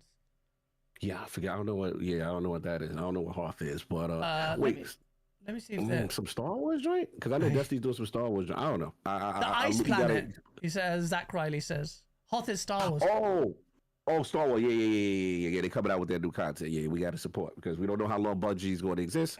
So yeah, I have to support. They're doing a Star Wars matchup. Oh yeah, bro. The whole expansion is a Star Wars expansion. Oh really? Now, granted, I heard it's not canon, but it's in like the universe of it's Star Wars themed, and it's going to have a lot of ideology of Star Wars, but it's not canon to Star Wars. But the whole expansion will be in the next one. Yeah, it's called Renegades. Oh wow! Yeah, that's what I knew they was desperate. I was like, yes, go get the number one IP, go get the number one pop culture IP, associate with you. I was like, yes, save the brand. Because listen, Destiny fans, they will lie. I mean, they will tell the truth. They hated Marathon's existence. It's like, we didn't want that, Bungie. We wanted you to support Destiny. Why would you go away from your cash cow to go flirt with some extraction shooter? And this is what Destiny fans really was. So they happy. They don't mind if Marathon goes away. The funny thing is, the only time it's so true, because I saw Destiny fans actually, the only thing they were excited about with Marathon was this conjecture about these secret levels, or the insiders played, that was basically a raid. I was like, this sounds like Destiny. It's like Vault of Glass all over again. They're just hoping it's Destiny content, which is Bungie need that money. They need to greenlight Destiny 3 ASAP if they want to survive. Smoke Show with the $2 super chat. Meanwhile, I can't play PlayStation 1, 2, 3 games without PlayStation Plus.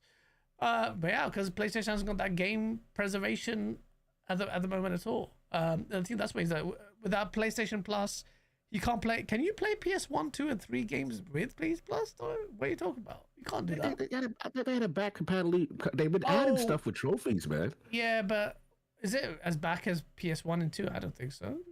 No, bro. I know I'm a Legacy of Kain fan. I saw Legacy of Kain up there. The Blood Omen joint. Oh yeah, you know what I'm saying? Yeah. I had trophies and all. I was like, oh yeah, I'm there day one. I didn't even know about that. So yeah, I will say it's obviously not as expansive as obviously Xbox's back compat program, but I will say they're still adding games though, and they haven't stopped support. So it's cool. I don't follow that point, so yeah, fair enough. Randy G with a €5 super chat. Gaz finally making sense when he's not influenced by ponies. Great discussion, fellas. Why am I saying that is different here? I'm saying the same things I say every week. I've said this so many times. The gang is upset with you. Yeah. By the Xbox gang is always upset with me. PC gang, you put your flag down? What happened, Gaz? What happened? You put your green flag down for PC? What's going on? I 100% did that without. You a master race, dude? Bruv. This is the master race, bro, right here, bro. This is it, bro. So you're like, you've ascended now. I've ascended, bro. I look down on console peasants. I actually spit on them when I see them on the streets. I'm that. So Steam OS. Are we doing Game Pass PC or are we just Steam now? What Steam. Doing? I'm just Steam, man. I'm not even doing Game Pass. Bro, it's all about Steam, bro. I'm enjoying Steam. I'm building my library there, man. I'm just enjoying it. Right.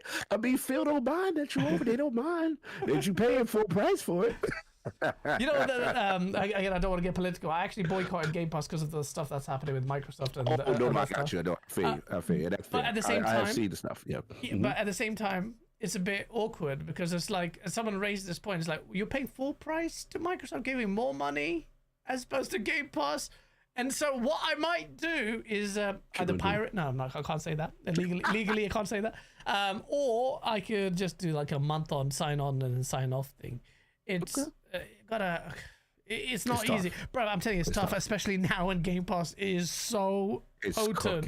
It's ridiculous, man. I was just like, in fairness to you, though, I'm glad you said that because I'm a quiet, uneducated bystander, but I did see when Microsoft has been doing a lot of these, adventure stuff and people walking out with certain things as far as Azure's involvement. It's Azure more than Xbox, but at the same time, it's like that boycott has to spread. I get it. Anyone who stands on that based on the current, I respect it. But I get it. I feel for you as a gamer because I know where you're at, where you've waited so long for this cadence and this quality. I get it. So whatever you decide to do, I support. It's all good. Yeah, bro. I appreciate it, man. It's a tough time when you're like, take this. I mean, it's not that tough. I mean, for me, I'm talking about games as people going through some next level shit. So it's not that hard, but at the same time, as a gamer, it's like, bruh. Like, Microsoft, can you just go start failing again so I can have an easier life? Because now I can boycott it with ease. Bruv, David M makes a great point because, guys, you can't be boycotting Game Pass or Microsoft if your PC is running off Windows. Bruv, you can't escape Microsoft. You can't escape it. They're so big. I'm at work. I use Outlook. Can't escape it. Microsoft is huge. It's like water supply at the point. Like, what are you talking about, bro? That's what I'm saying. But, Tough, yeah. Yeah, but you just got to get the word out and just try and fight. At least awareness. People think at least. Awareness. But even if it's a small following that I have, they're like, why is guys doing that? What have they done? And look into it, and at least get people thinking. Look, it's complicated. It's complicated. Yeah, it's very complicated. I understand though. But the best comment is on the chat from Tarnish Gamer. Gaz has ascended from the toy boxes. Tarnish, that's what I'm talking about. I'm not even, bro. I'm working on a video. I want to do it justice, bro. Cog, man. What you doing? The 5090 piece, bro. It is. Oh yeah. Face melting madness. I go on Twitter and people are crying about 3 frames on Digital Foundry. I'm like, bruh. I'm like, I know that I've moved to PC recently, but let me whip it out and just slip it on the table, right? meat on the table energy. What's up? That's why I'm so desperate to be really just that obnoxious PC guy. I gotta let it cool down a little bit. But I'm gonna do it. But I have to be done, man. It's gotta be this. The sauce. My boy got bougie. You got bougie on it. I have to get bougie on it. Man. You don't come back to the hood no more. You don't hang out like you used to, guys. No, I see you. You got 5090. You talking different now. People are like, oh, you just forced because it's the console wars, bro. No, genuine. You're telling me if I put a PlayStation, guys, King Thrash, him. He's such an antagonistic guy on PC. I want to sit him down here. And I don't want to be in the room because I know he's going to lie to me. Put a camera there and just click and play a game on the fidelity I'm seeing. And he's going to just have like an exorcism because he just won't compute the greatness that he can witness. I'll do it. But I'll tell you right now, Cog, bro, there's too many communists in the PC space like OhNoItsAlex, bro. They are crying about these little basic bitch builds, bro. He's coming at me for my 5090. You spent how much on your 5090? I'm like, bro, you literally, there's a scouring for little shitty parts. Bro, is a PC space deserves someone who could say, you know what, I'm going to spend serious money and give you the... If you talk about PC and everything is so good, let me go. Why, bro? You should be like right. Let you ball out. Yeah. Is he pocket watching you? What's going on? Bro, he's got a freaking pocket watch. Like, man, he's got his binoculars out looking at me, bro. Proper detail about every speck I built. I get it. So they're saying because you spent the highest, they feel like you're not getting the best value proposition because the returns are minimal. Is that the argument? Well, that's one of the arguments. Is like, he's still fighting. So the PC crowd fight on brands as well, like Nvidia versus AMD. There's that kind of bullshit. That's gangs. That's Bloods and Crips for them. Yeah, Blood and Crips inside the PC space. ULSS, FSR, that shit. All that shit. There's all that beef for no reason. It's like, and they're like, oh, first of all, it's like, oh, you're not gonna build your PC. So I built it live on stream. Then it wasn't good enough. Then he was like, oh yeah, let chat help you. I'm like, bruv, I let chat help me build a PC that makes yours look like a Nintendo Switch, bruv. Pipe down, bruv. Why is it that you got a peasant PC and you're talking so boldly, bruv? You should be kissing my feet, Alex. Kiss my feet, bruv. That 5090 You're supposed to be bros now. You're supposed to be master race brethren. Yeah, bruv. There's no unity in that PC space, and I'm all for it, bruv, because I need to keep my opponents there for the source. Yeah, the source is gonna work in this space. It's clearly going to work. It's gonna work, man. We have to do it, man. I'm gonna have no friends. Xbox guys are gonna come at me for like being a traitor to the Xbox guys. PlayStation guys are gonna hate me because I'm always gonna gun PlayStation. Number one target is PlayStation. I will never relent. And then inside within PC, if anyone's got a little shitty little build, I'm not coming after you. But if you come at me for my 5090, bruv, just leave me alone. To Allah, so bro. Last question: Intel, so you're an Intel dude. What's your CPU gang allegiance? I don't have any allegiance. I genuinely don't. I don't care about the AMD Nvidia thing. But if it's top of the line stuff, I've got an AMD 9800 X3D. I think that's the best like CPU basically on the market. I said I'll get that. If it was Intel, I'd get that Intel thing. If it was AMD, whatever it is, I don't have that weird allegiance.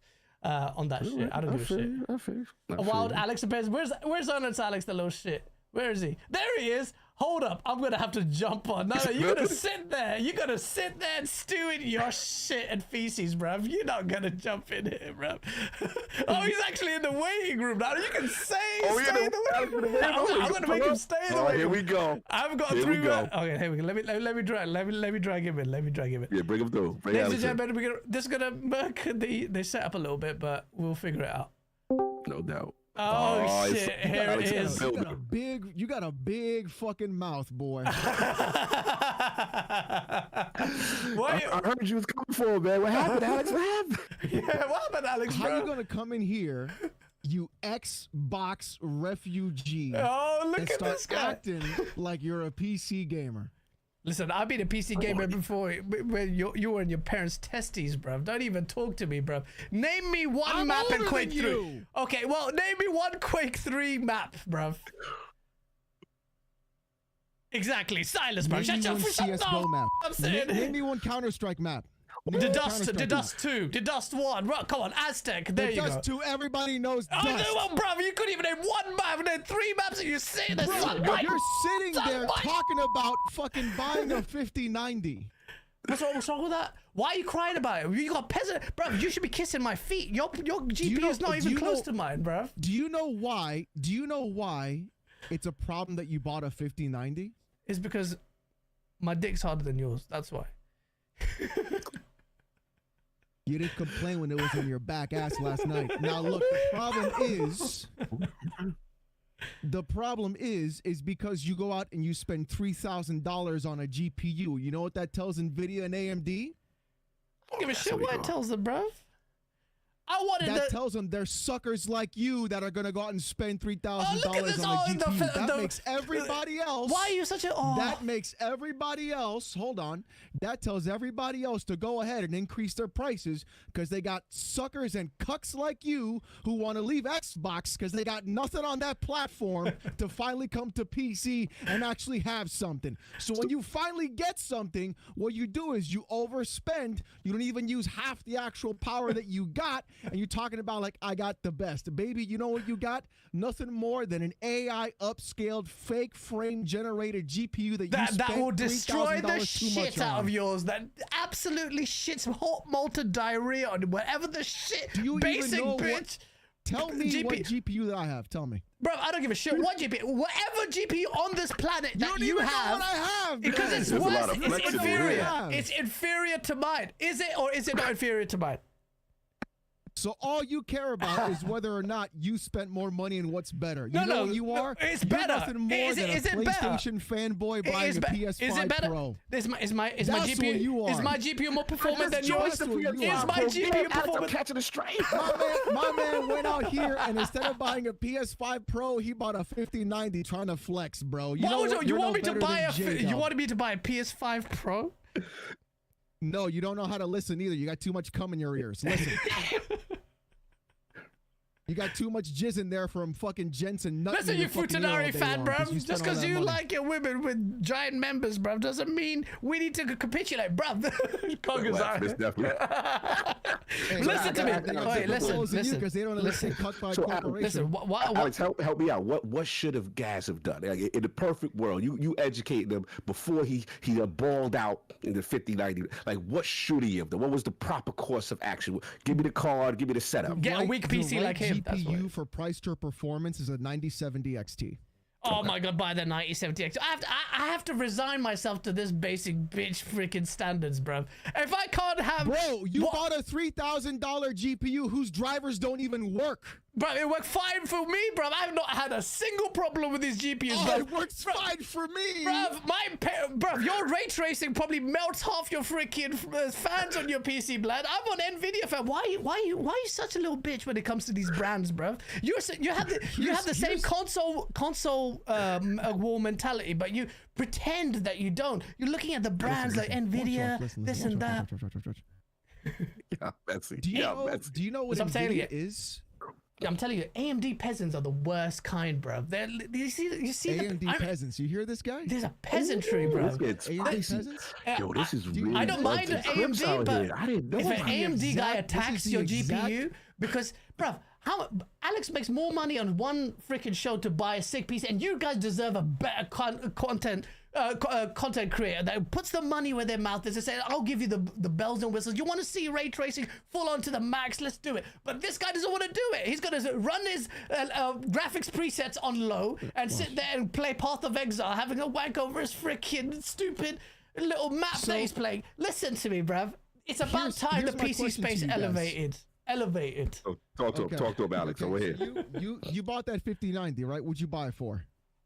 I bought it for a multitude of different things. Unlike you, bruv, where it just literally slides into a green screen and just makes content, bruv. I'm literally learning After Effects. I'm doing Premiere Pro. I'm Blender. Yeah. What do you want me to do? I can't do that. I don't want to do. I'm running Path Straight. I'm running Path Straight, bro. 4 weeks ago, I'm literally just built a PC. Upload? What is your monitor, bruv? My monitor costs more than your PC, bruv. Shut the f. Why can't it be bougie? Again. Why can't it be bougie? Why can't I have the best things? Except I spent more money.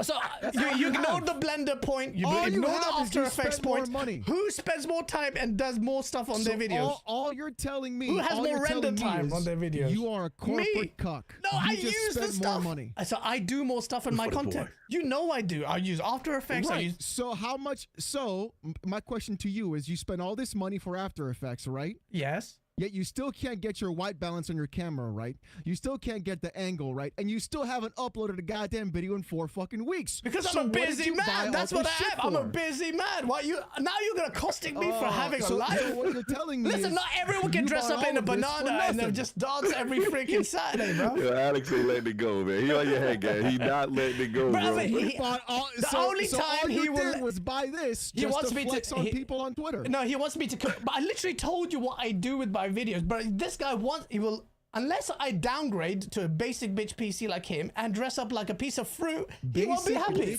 He won't be happy, bro. He won't be happy, blood. Basic bitch PC. He stopping your shy, guys. That's what you feel like. You feel like he ain't letting you Bro, live. I'm telling you, the PC space. Break it down. Let's break it down. He knew that he got fucked by Philly Spence over there for so many years, repping Xbox, and he said the only way that I could feel better about myself is to spend $6,000 fucking dollars on a PC that I'm never gonna use a quarter of the horsepower for. He won't never gonna use to make content for. Which I will use. I'm never gonna go ahead and play anything else besides some fucking old ass game.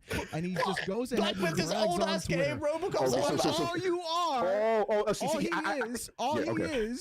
All he is, he's the same dude who will buy a PS5 Pro, flex he bought a Pro, and then boot up Fortnite and Minecraft. Shut your ass up, I've never even played Minecraft, so basically, let me hold on again. So basically, you said this is Xbox refugee behavior.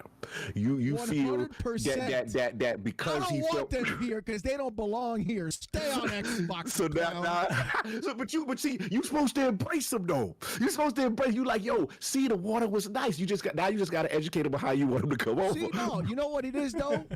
Because here's the problem. The problem is I know he's gonna fuck up PC gaming. Because if he bought a 5090, he'll buy anything the company says. And I guarantee you, the moment that Xbox says we're gonna start charging for online on PC, this cuck will turn right around and start paying for online on PC, fucking my shit up. Don't come into my pool, shit in my pool, and say it's not a problem.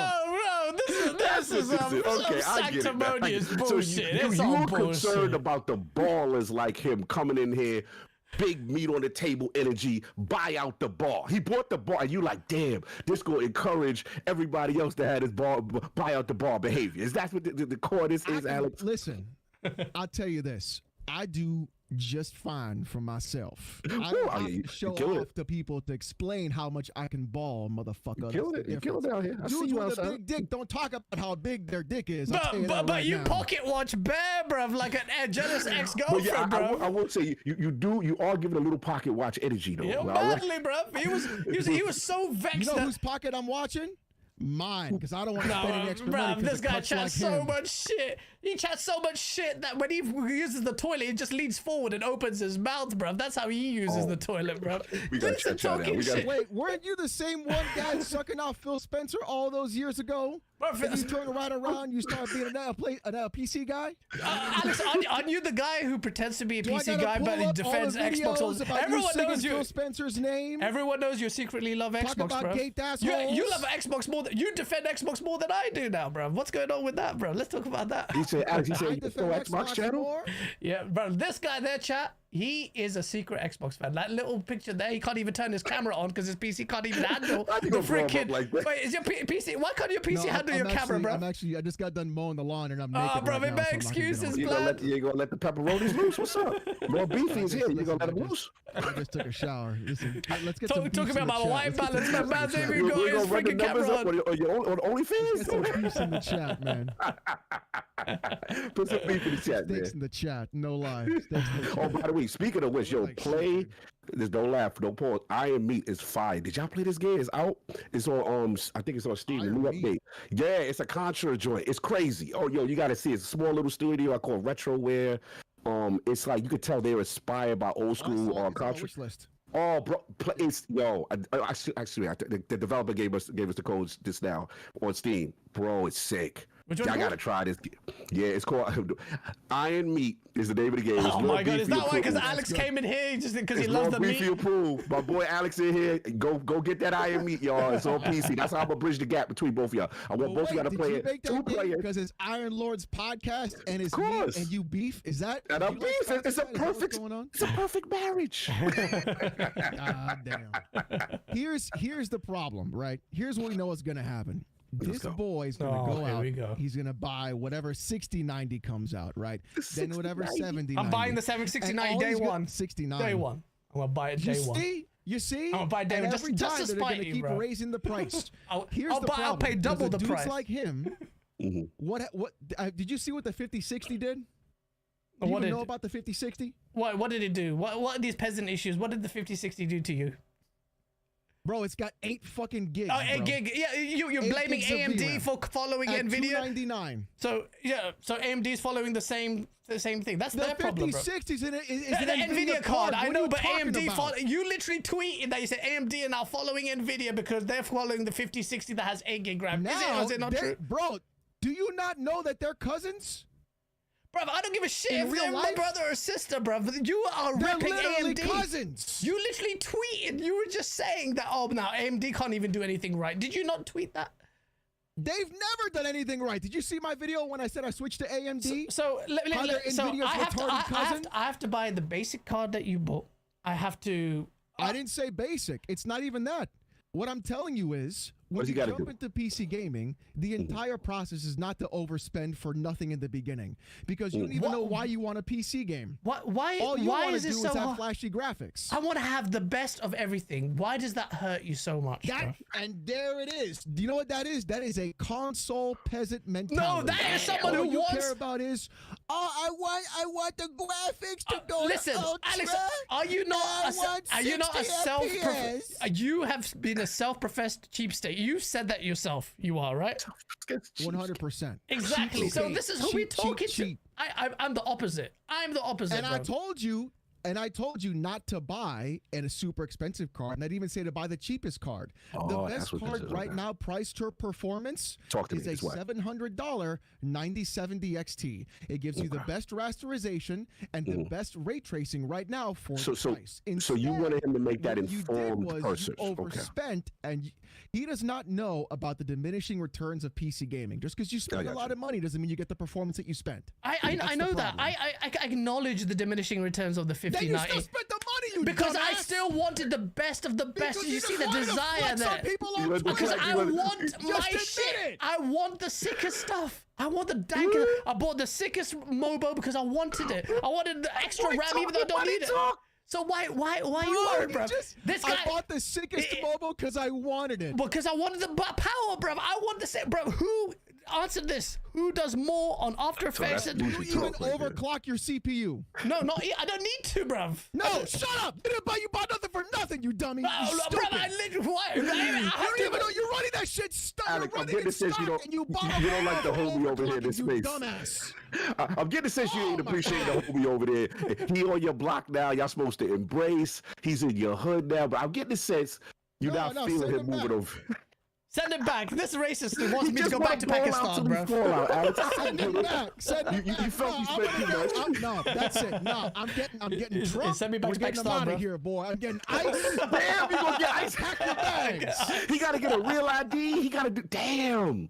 All right. Real ID. We're getting everybody. Chat, you've just seen why I will be such a welcome addition to the PC space, can see. relieving you from This man gonna the ruin it. This man judgmental gonna ruin it. peasantry. Imagine a peasant laughing at you like, how much you spend for those Air Force Ones, you freaking bougie prick. Bro, I'm like, you deserve to stay homeless Air for that Force comment. Ones? Who you trying to rob? Who you trying to rob, Air Force Ones? Yo, this is hilarious. Are they That's one of the black? Are best. they black Air Force Ones? No, they're white ones Black Air actually. I've Force. got some limited Uptown, edition baby. ones. Let me bring it up. Well, Okay. I'm not trying to Y'all rob funny. people out here. the trying to limited take edition like Spike Lee $50. ones, bro. They're nice. Oh, Zorka said, welcome edition now, dog. Send them back. Damn, Zorka ain't accepted you. Damn. You crossed over. You left us, console guy, and now they ain't even accepted Bro, you. this guys. is this is what we even need. This is how you wants to send you back, bro. Zorka used Microsoft Paint for his thumbnails, bro. I'm not listening to Zorka, bro. No, he did. Do my boy like that. Don't do my boy like that. He really did. How you coming at my boy like that, man? The channel is popping, man. Don't do that. That's hard work. Love you, Zork. What's up, homie? They messy today. I'm trying to be mediate. They got the guns out. The 5090 was a scam. Listen, man. I'm loving this, shame. bruv. I when I run full path tracing on Cyberpunk, literally get erect thinking about how 10 your frames PC per could never second do and that. half the frame rates are And it fake? runs. Your PC could never. That's all I'll say. Your PC could never. Yo, this big And money that's all I talk, need to man. know. Your PC could look, never. you want to talk big. PC could Now, never.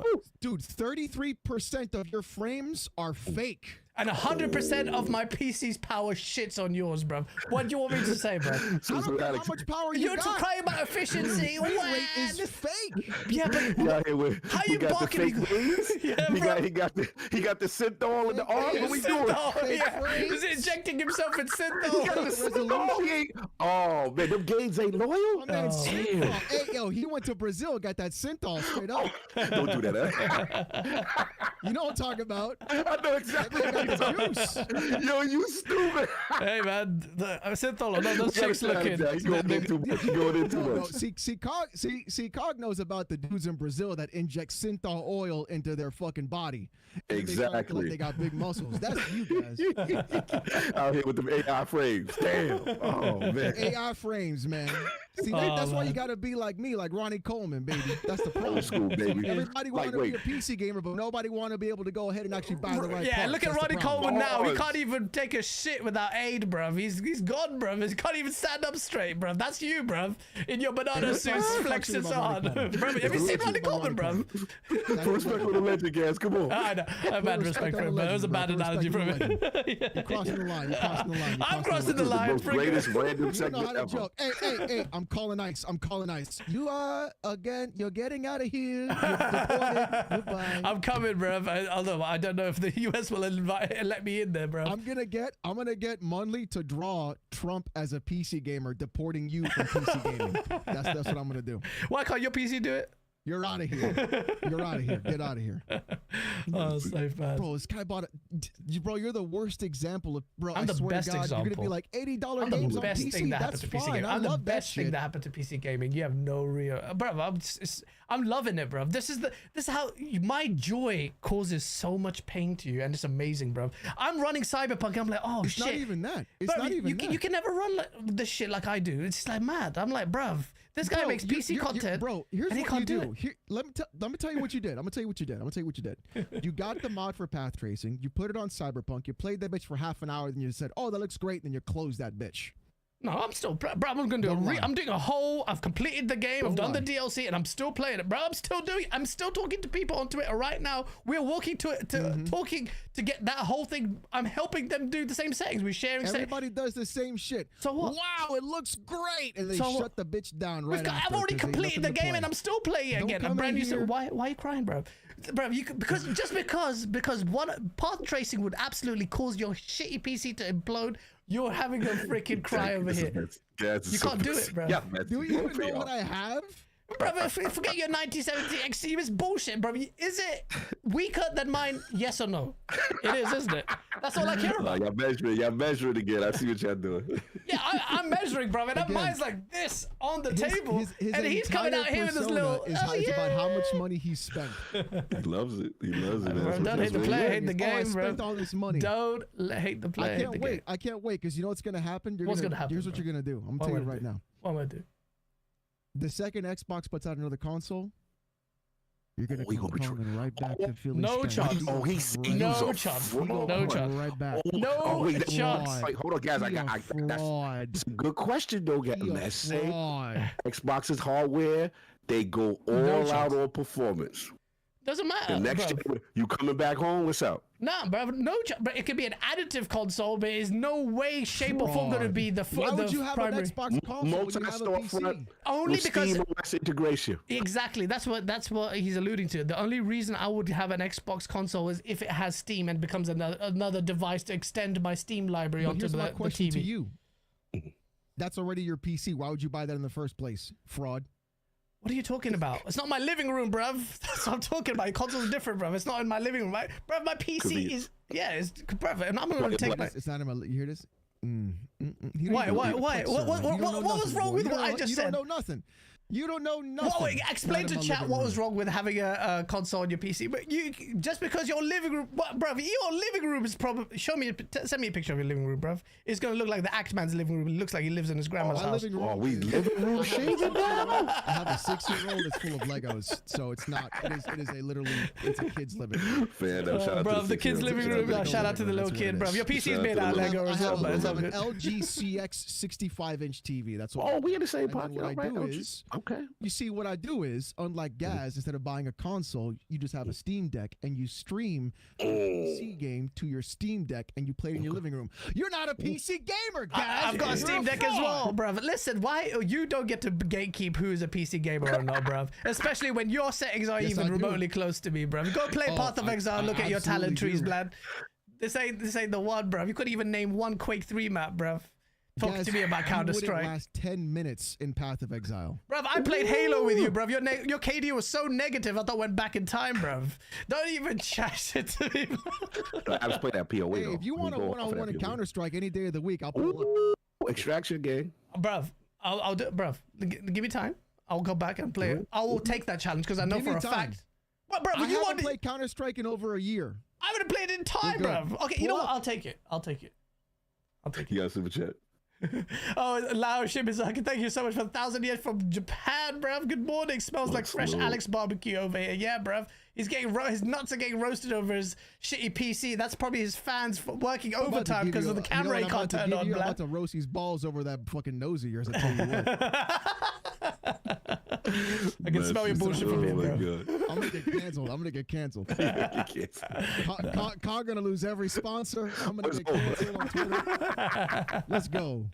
Oh my, sorry, safe. When I'm sponsored by Starforge, clearly they don't give a fuck. Oh so my god, you good?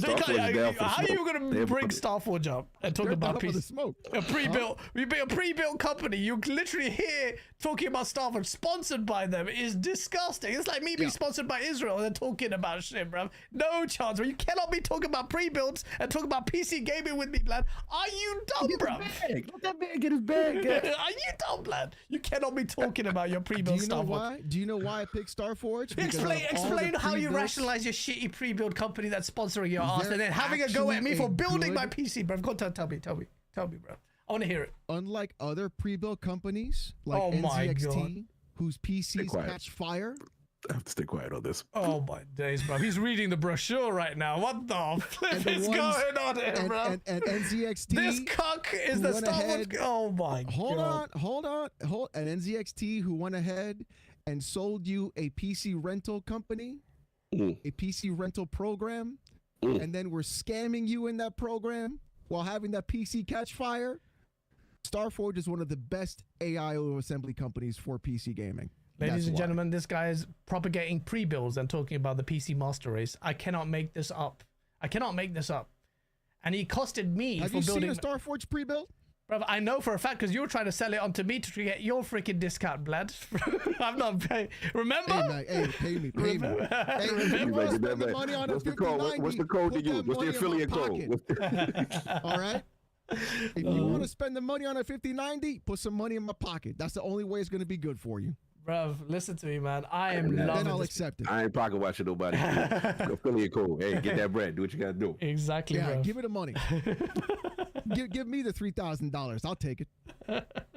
Bruv, what are you going to do with college it? over here, boy. That's what I'm trying to do. You got enough money to put 3 kids in college now with your YouTube content, bruv. You don't need that money anymore, bro. I don't have any money. I'm broke, man. What are you talking about? Talking shit, bruv. Chatting shit, bruv. Chatting shit. I'm broke. Chat is as fuck. hilarious. I Look don't at make the chat money right nowhere, man. I'm broke. Shout out to Ben. Shout out to Epic Treasure. Sell me Epic this Treasure. pen. Yeah, put the money in my pocket.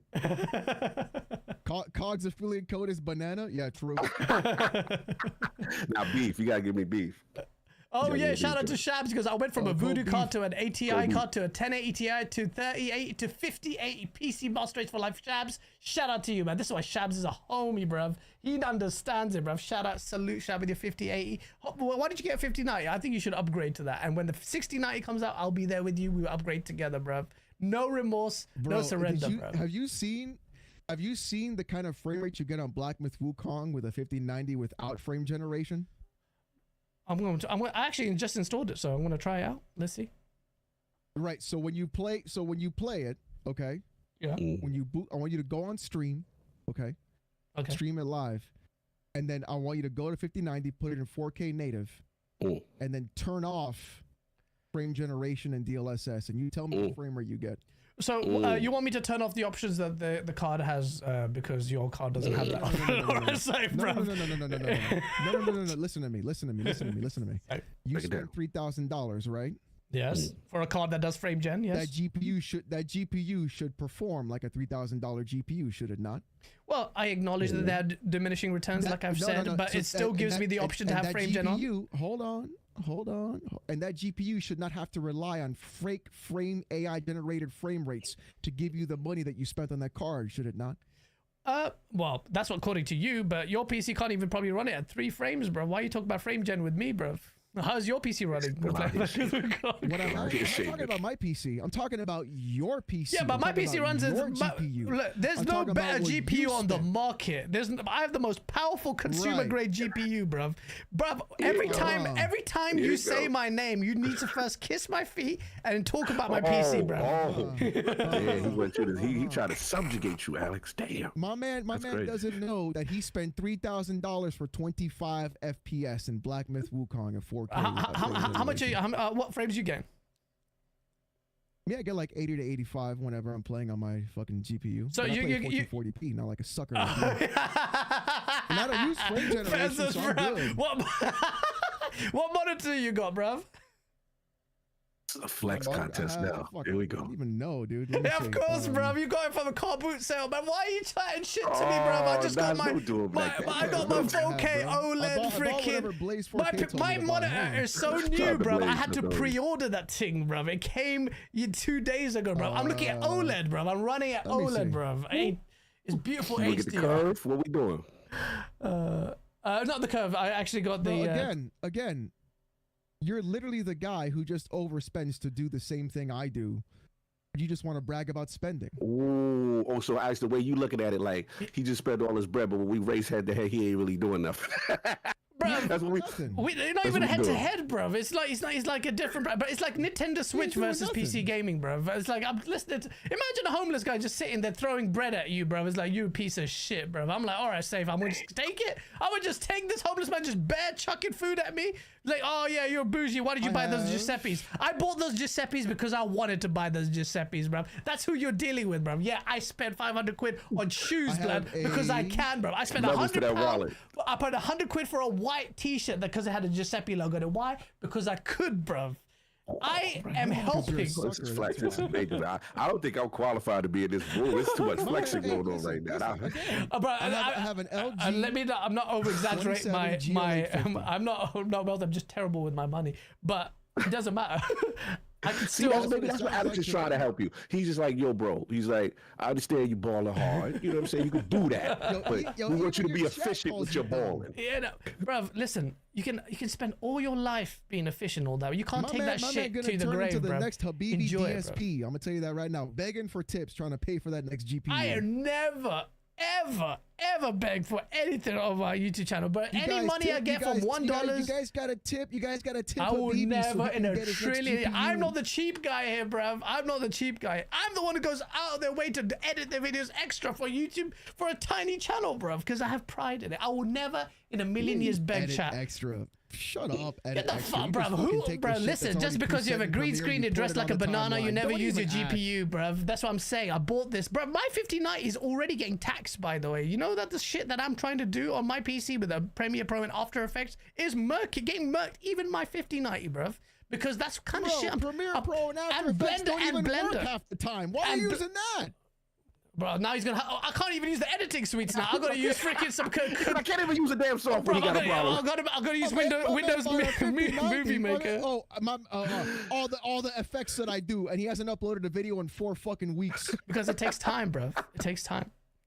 So Alex, how about this? How about, hey, with that 5090, you should be burning through it, right? That's why you bought it, but I don't see no content. No, but, so bro, Alex, listen, how I can't about do lazy we content. compile a list now that he's over? Now that he's in the same neighborhood as you, y'all move. He's a No, neighbor. get him out.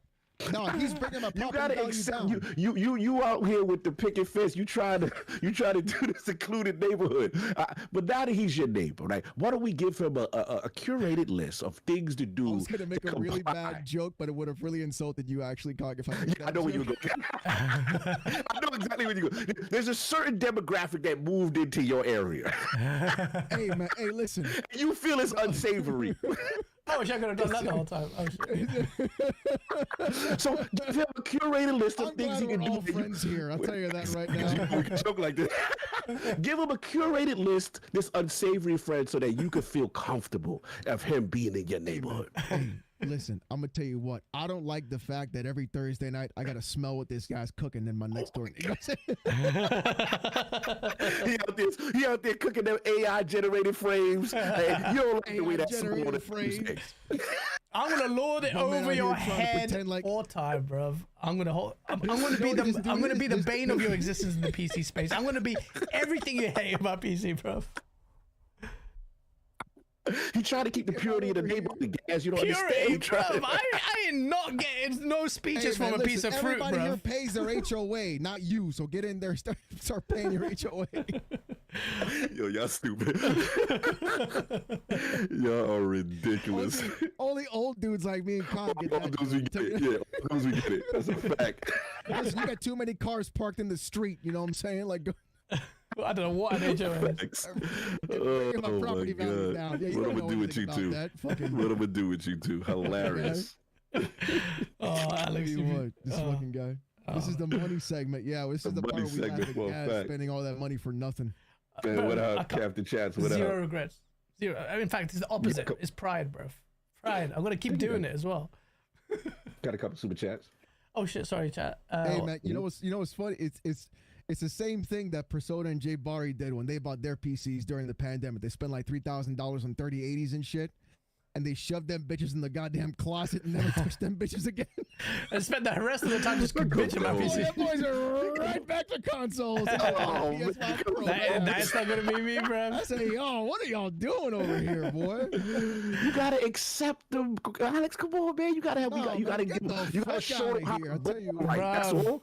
Nah, PC gaming is closed, man. Bro, Get you outta here. don't, bro. We This taking guy no thinks he's the applications. TSA, bro. You're not letting it. This man legit building a wall. TSA, call me ICE. Bro, ice all of it, bro. He's building a wall right Bro, now. this guy thinks I'm he's gonna building build a wall. I'm gonna pay I'm for it as building well. a wall around PC gaming. No chance, bro. Hey man, it's just like that. You come in here, you're talking about like, oh, I paid for online on my console. Get out. Hey, man, I have no regrets. Oh, It gave me $80 some of the games are best good for the moments of industry. gaming, Get out. bro. All the money you pay for paying to play online. How amazing were those experiences, Cog, on the X360 party chat days? Would you take them back? Man, we're raised, man. You know, Exactly. With some search and destroy lobbies. Man, Yeah, I learned a lot about myself. Exactly. And who I was dealing with. Y'all don't know nothing. Y'all don't know nothing about World of Warcraft Ventrilo raids. Wow, what's I that? used to play WoW. Put me on game. Yeah, I was on a it's like that. Y'all thought I didn't do party raids. chat was wild in 360. Yeah. Yeah, got you. TeamSpeak, Ventrilo, I had all of that. Server. I did that. All right, I got you. You ain't got nothing on Xbox 360 camera, Uno After Dark. You don't even know what was going on back then, boy. You wasn't ready, Alex. You wasn't ready when that camera came on after dark. After dark, the Uno. Okay, no, the Uno After Dark and the PlayStation Home camera, where people were just doing cocaine, it just straight up streaming themselves doing cocaine and beating their kids. Did you see that shit? Wow, you can probably pull it up right now. Hold on, let me pull it up. I'm sure. Was it that was the era? Console guys, we saw some things during the PlayStation Home with the 360 camera. I didn't see that shit, bro. I didn't see. I saw PlayStation Home. I saw some random shit. I did not see that. PlayStation Home was wild. Was it? That was wild. PS Home was wild. Where they had the camera on there, and people were just wilding out, dude. No, that's why I worried for Switch 2 with this camera. I hope they got online enforcement in place. I heard they might brick your console though. I heard there's a rule they could brick your console if you break the terms. They can. They can shut shit down. Yeah. That's crazy. They totally can. They totally can. Some kids ain't gonna be ready. To come in here and just beat your ass a little bit because you fucking all love, bro. Salute to Alex in the building. Fucking up my yard, breaking my property. I'm coming in here, bro. I'm coming in here, bro. I don't like the Pakistani immigrants in here, bro. Habibi showing up. Yo, Alex, don't do that. We're taking over, bro. We're opening doner kebabs everywhere, bro. Let like Sheik ball out, man. He got everything. He got boxing now. He got like everything. On your head. Get it all out. Much love, Alex, for pulling up. Oh man. I tell you, I'll see you guys later. Bye. Take care. Peace out, bro. Take care. Oh man, that was jokes. Alex, he the best. He's hilarious, bro. Bro, he's that man trying to keep you out the neighborhood, bro. Bro, he's been doing that for time. No chance of that happening, bro. No, bro, I'm gonna be such a thorn on his side, bro. This is what I have to deal with. No, but see, you know what to do, how to needle people. Like, yo, you can't even mess with it. You so messy, bro. You got a lot of King David energy. That's the type of trade he be doing.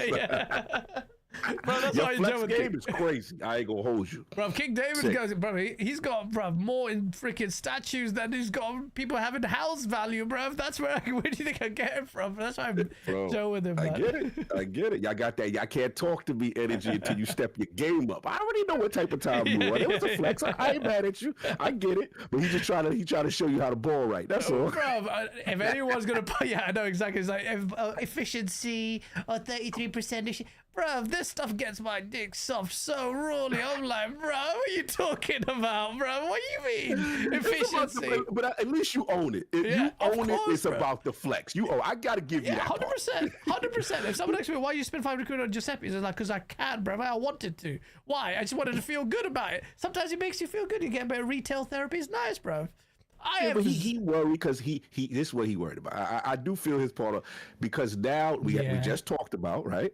There's going to be a lot of people who losing faith potentially in the Xbox or the console, the PlayStation brands, whatever, and they come over, right? And then they going to be like, oh, guys, this is how you do it. Yeah, and he's worried there's going to be an influx of y'all that think, Joe, just the number is higher, spend the bread, and now he worried about. I do get that concern though, for a little bit. I can understand. He like, damn, they're gonna try to force me out the game. It's gonna be all of y'all in it. Bro, I'm telling you right now, but Cog, bro, for years, I've been playing on PC for time, and I've been listening to Alex, and I've been subscribing to that. I've never had a PC like this. Ever. Like, my PC was never even mid-range. The most. Oh, so your jump is crazy. Yeah. But like 2070 was my jump, and then I borrowed my brother's. My brother gave me his 3080, and that was the most power I felt, like relevant power. But it still was never mid-range. So at a certain age, you're like, all right, I'm doing well for myself. I just want the best of the best of the best, and I'm not gonna lie, bruv. Not worrying about everything. Know me that I've got the best shit, and if there's any issues with that stuff, that's on me, bro. Like, or the game was the dev has messed it up. Just knowing that, and then enjoying the visuals, like on that level, is an amazing feeling, bro. It's great. Coming from console, what you're doing is what I did This is right before the right around Xbox One, and that's when we found out them Jaguar CPUs was what them Jaguar CPUs was. Remember? And we thought we was gonna get 60. This is pre-Scorpio. Yeah, pre-Scorpio. And I'll never forget. I think I was doing ILP off my laptop back then. Oh shit! And Ebaltix was like, bro, if you don't get a PC and stop your BS, and what happened? I resisted, but I said, you know what? For content creation, let me do it. Yeah. So I make the jump. At the time, I think it was either AMD or one of them had a deal. If you get a PC, the CPU, they give you Destiny 2 PC that just debuted for free. Oh, they got you the Destiny. And you know I was hardcore Destiny at that. Bro, I saw the 60 frames for the first time. He is a revelation now. I was like, oh, I'm out of here, cuz. Yeah. So I'll see y'all later. I'll catch y'all next year. Oh, bro, I was out. Yeah, I ain't gonna hold you. I think at the time it was like a 1080, whatever was like the thing. I lost my mind. I was like, yeah, this, I ain't going back. Bro, I was the same. Same thing last gen. I skipped the Xbox One X. PUBG was out, and PUBG on console. I played on Xbox, dog shit compared to what it was on PC. 60 frames was the revelation. I'm like, oh, this is what I've been missing. Like, I've been enjoying the Series X and PS5 muddy things. They brought 60 FPS a lot more comprehensively, and they sold us a lot of stuff. But it's been such a dry generation for power stuff. And then when Alex was asking, you'll go back to Xbox. I won't, man. I know for a fact that console, and like everyone says it, Sean Layden, everyone says, like, you know, these are just off the shelf parts now. They will never hit that. 360 gen was really rare, where the consoles were really doing something. There was this power really PC architecture. Yeah. No, I get what you say. I mean, look, you standing on business. I respect it. I am surprised that you wouldn't buy a next generation Xbox if they came out with all the bells and whistles of the time. If it was high performance. I will buy I'm buying the Switch too, even though I think like it's not that good. I'm gonna buy a PS6 and I'll buy the next, because we're content creators and we want to do. So you are gonna buy it. I'm gonna buy it, but I'm not gonna play it that much. Like PS6, PS5 barely got used, and the Xbox. I might not buy it day one, or maybe buy day one because the content, you know, people want. I want to see it, but honestly, I'm so done with consoles, just generally this console experience. Maybe and it was the opposite. Taste changed though, because you know what? When at the start of this gen, I was like, I don't want to come home after spending hours on a PC, then come in and we're gaming on PC. But that turned out, okay, yeah. All that was changing was I'm in this same studio doing this, looking at the TV's up there.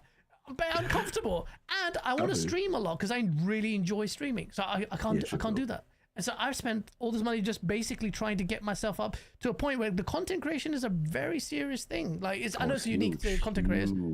So it's like I give people the best of what I can deliver, man. Best quality and all that. So that's what Phil does not mind. Yeah, exactly. So like I said, don't think you're betraying anybody. We all, when you play, we win. Yeah, exactly, bro.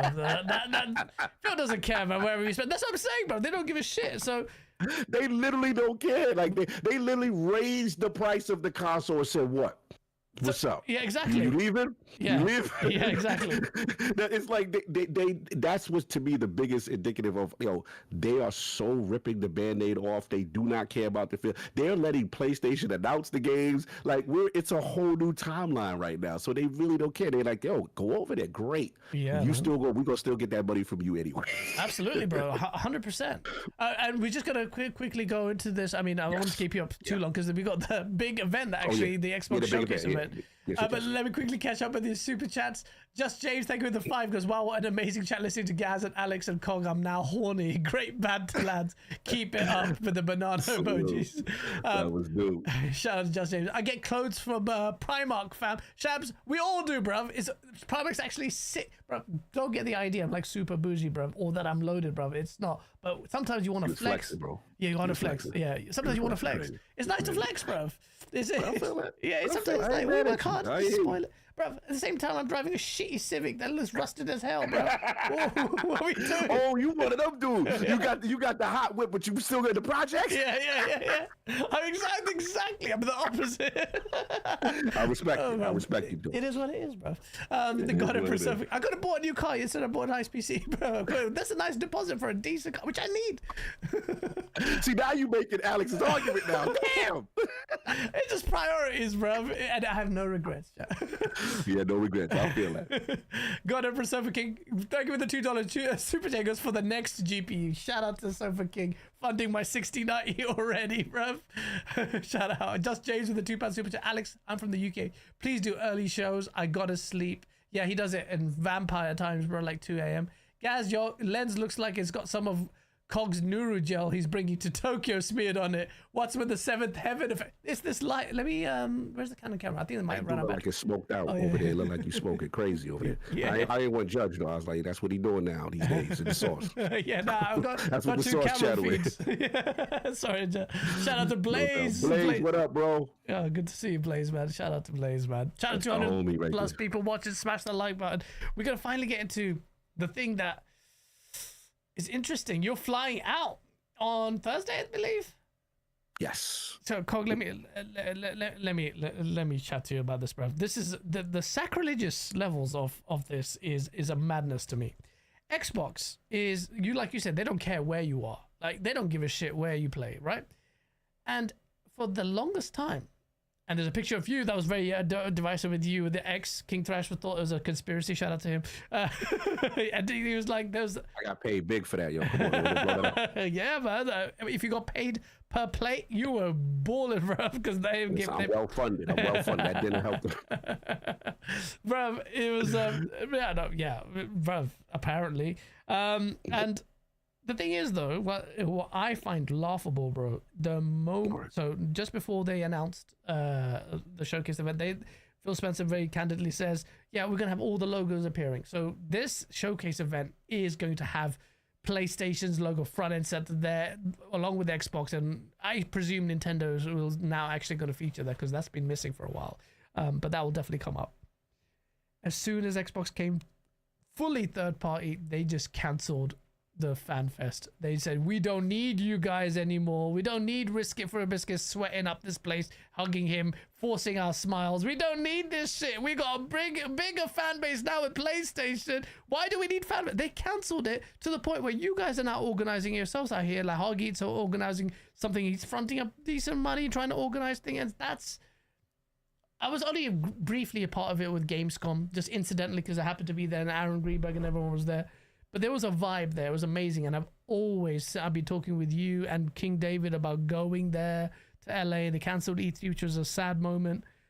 But don't you feel a bit shafted by Xbox that they did that? Don't you think they're treating like they basically said, we're making a lot of money. We don't give a shit about the loyalty that you have. And to me, that says... I think that's the case. I think that's that sends a signal, no? It's not a coincidence. Like, why else would they do it? Yeah, optics. No, I get it. Look, definitely feel side piece energy. I'm not gonna lie. That's Xbox right there. I'm fully transparent. If it wasn't for FanFest, and I've said this on multiple podcasts I've been on, like, I would have never fulfilled my dream to ever go to E3 if it wasn't for Xbox FanFest. Like, I had found out about it. People said that's a way. My dream was this. I come from the era where E3 was an industry-only event. You can never go. And I would get a VHS tape a year later or whatever, 6 months later, showing us what happened. My dream was to see the showcase of Microsoft or Xbox showcase when they come out on stage and announce the games back when they used to do it in that format. Yeah. I just wanted to be in the crowd when they come out and say, yo, this game is coming out, Gears of War, whatever. Yeah, so I found out about FanFest. I go to it. And I meet all these amazing people in the community, you know what I'm saying? And I'm just like, yo, this is dope. These are people who love the ecosystem just as much as me. Yeah. We stand in line in a mall for overnight, like it's Jordans, just to get into this thing. And then from there, it becomes the executives come out. I remember like it was yesterday. It was Phil, Larry Herb, the whole crew, Bill Stillwell, those guys. And they were like, hey, you guys are our loyal fans. We are going to reward you. And then the next day they take us, they make the announcement, because at that point we just thought all we were going to see was the Microsoft showcase and that's it. Remember, E3 was still its own separate event only for the press. Yeah. And they're like, everyone here, not only this, that, they go to E3, the crowd erupts. We have this on video. Like, these are where memories made. And one thing no one can take away from Xbox at that time and over the years, is that sense of community. When other companies have stopped doing events, stopped doing any fan, Xbox consistently did it for a long time, and it was really special. Now, granted, some people say, yeah, you do that when you're in third place, maybe you don't do that when you're first place. Cool, but at the end of the day, they did it, and they always did it. So to your point, yeah, it stings. It stings a bit. I'm not gonna lie. You know, obviously, I have a lot of investment in the platform, and it does feel now that you have. I gotta be careful with my words. You've extrapolated as much as you can from the console base, and now obviously PC and multi-platform strategy. You know, the feeling is like, oh well, maybe you don't want the optics or the smoke of doing an event when this strategy now is in full swing. Look, I'm never going to be too disrespectful, because at the end of the day, Xbox has given many of us opportunities and built this community. But yeah, it does feel like a change in the guard. Now, obviously, we know Hargeet, shout out to Ben Kenobi and those guys, they're doing the Xbox. Now, I did hear a rumor, and I don't think they'll be upset if I said it, that Xbox will have some involvement with it, and they did say they will do another Fan Fest. But it sucks to see it go. I'm not going to sit here and lie, sugarcoat it. It sucks. Like, you know, we at the end of the day, we felt like we helped build the brand. You know what I'm saying? Like we were just, so you can't help but not feel that way. So I'm curious, you know, and the reason why I also was surprised, guys, I heard historically, they could correct me if I'm wrong, that this was like a tax write-off for them. Like they just do it, and you know, that's what I heard over the years. So, you know, it sucks that it is going away. You know, I will still thank them for the opportunities, all the great memories and stuff like that. But yes, to your answer to your question 100%, it sucks. I don't like it. You know what I mean? I would like it to continue, but, you know, it is what it is. I can't force someone to do something they don't want to do no more. When somebody's rich, it's hard to tell someone what to do. When your man start making money and you don't want to hang out no more, he's getting a different level of check, it's hard to tell that person, like, you got to come back to the hood and chill with me. Like, I get it, you know what I'm saying? But I'm not going to not call you out and say it doesn't feel good and it feels you've moved on from your core base. Yeah, bro, moved on, bro. That's the thing, man. And that's the sacrilegious thing. You did it so immediately. You didn't even style it out. You didn't even make a good excuse. You just done it, end it. There's no fan fest.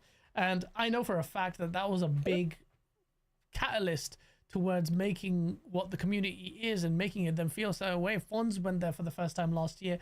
Fonz was loving it. He's just met people, and you know, they're a good opportunity for them to squash the beefs as well that we would have had and meet people face to face.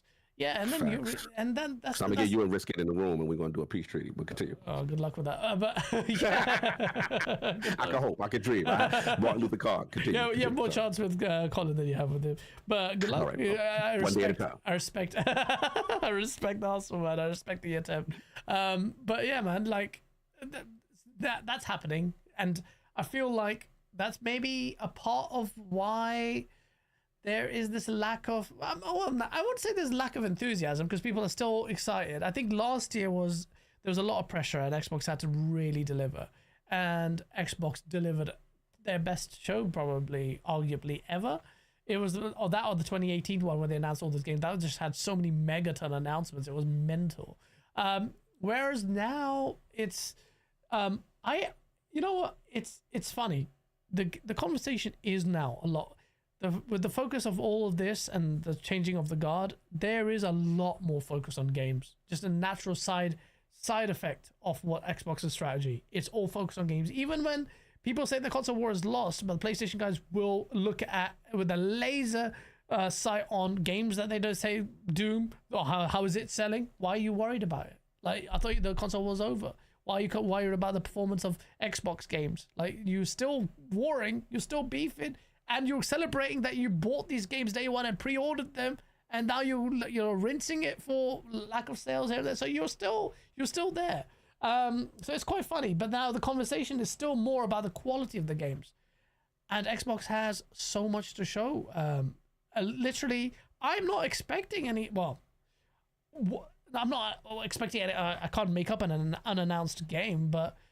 Normally it's like, oh, well, Xbox announced a Banjo or this and that comes up in conversation all the time, but they've got Perfect Dark to show, they've got Clockwork to show, they've got Fable to show, they've got State of Decay to show.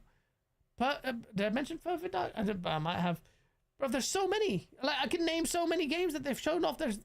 And if they could just show off those games in detail and then give us some release dates for some of these, Gears E-Day, like if we get gameplay of that, and according to Jess Corden, we're supposed to get apparently it's supposed to release this year. Like I'm like, what? That makes no sense. Like it was slated for release this year, according to Jess Corden, but it's if that's the case, or soon thereafter, you're gonna expect some gameplay. Gears E-Day game. So there's a lot on Xbox's plate, irrespective of third party. What are the games that you're expecting, and which game are you excited for the most appearing on the Games Xbox Showcase? Like that. Well, first, let's get to what you said earlier in reference to the difference. I think you alluded to like the buzz and the hype because of the new strategy. And look, there definitely going to be logos there, right? Yeah.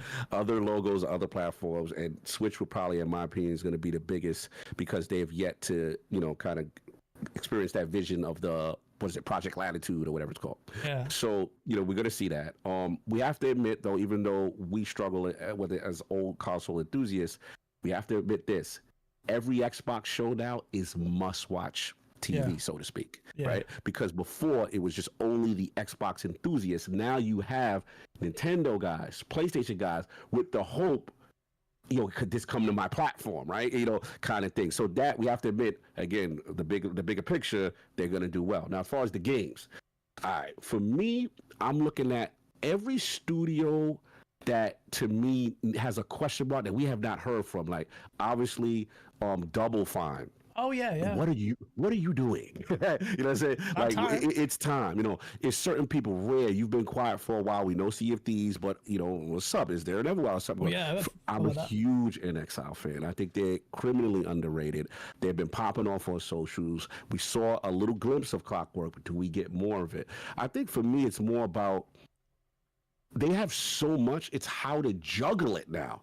Because you have a year, right, where you're going to show E-Day, but do you launch E-Day? Especially you still got Ninja Gaiden 4, supposedly December this year. You got that going on. You got State of Decay. Obviously, you got the Fable situation.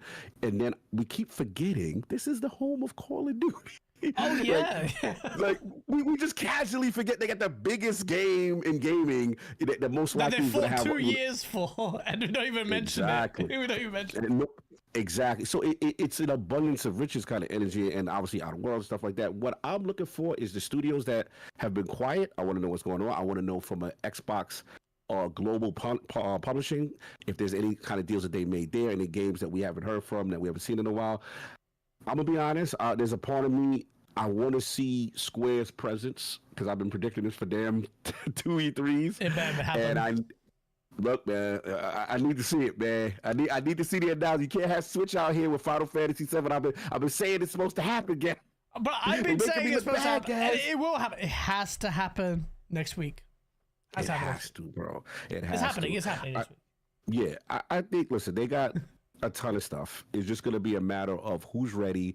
And all I care about is just the stuff. It gotta look and present well. That's all I really care about. Don't come out here with no, shiesty frame rate situations or whatever. Show me stuff that's ready or projects that like we didn't know about that are about to be greenlit. And you're like, whoa, they're making that. That's how they could do a lot of fan service. So look, go about Blade. Oh, I hope so. I mean, but that's quite far away though. That's far away. So I think because Dingo has been on record saying, "Hey, let us cook."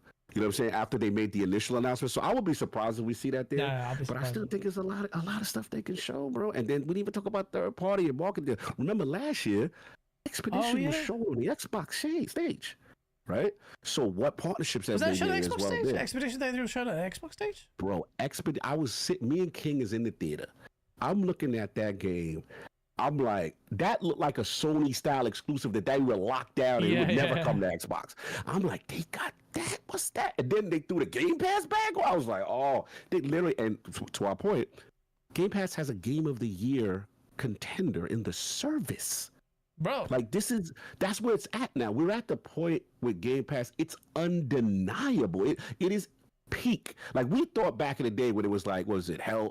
Outriders, MLB The Show. What was the third one? It was like Forza, Halo Infinite. Yeah. All in 1 year. We were like, yo, peak.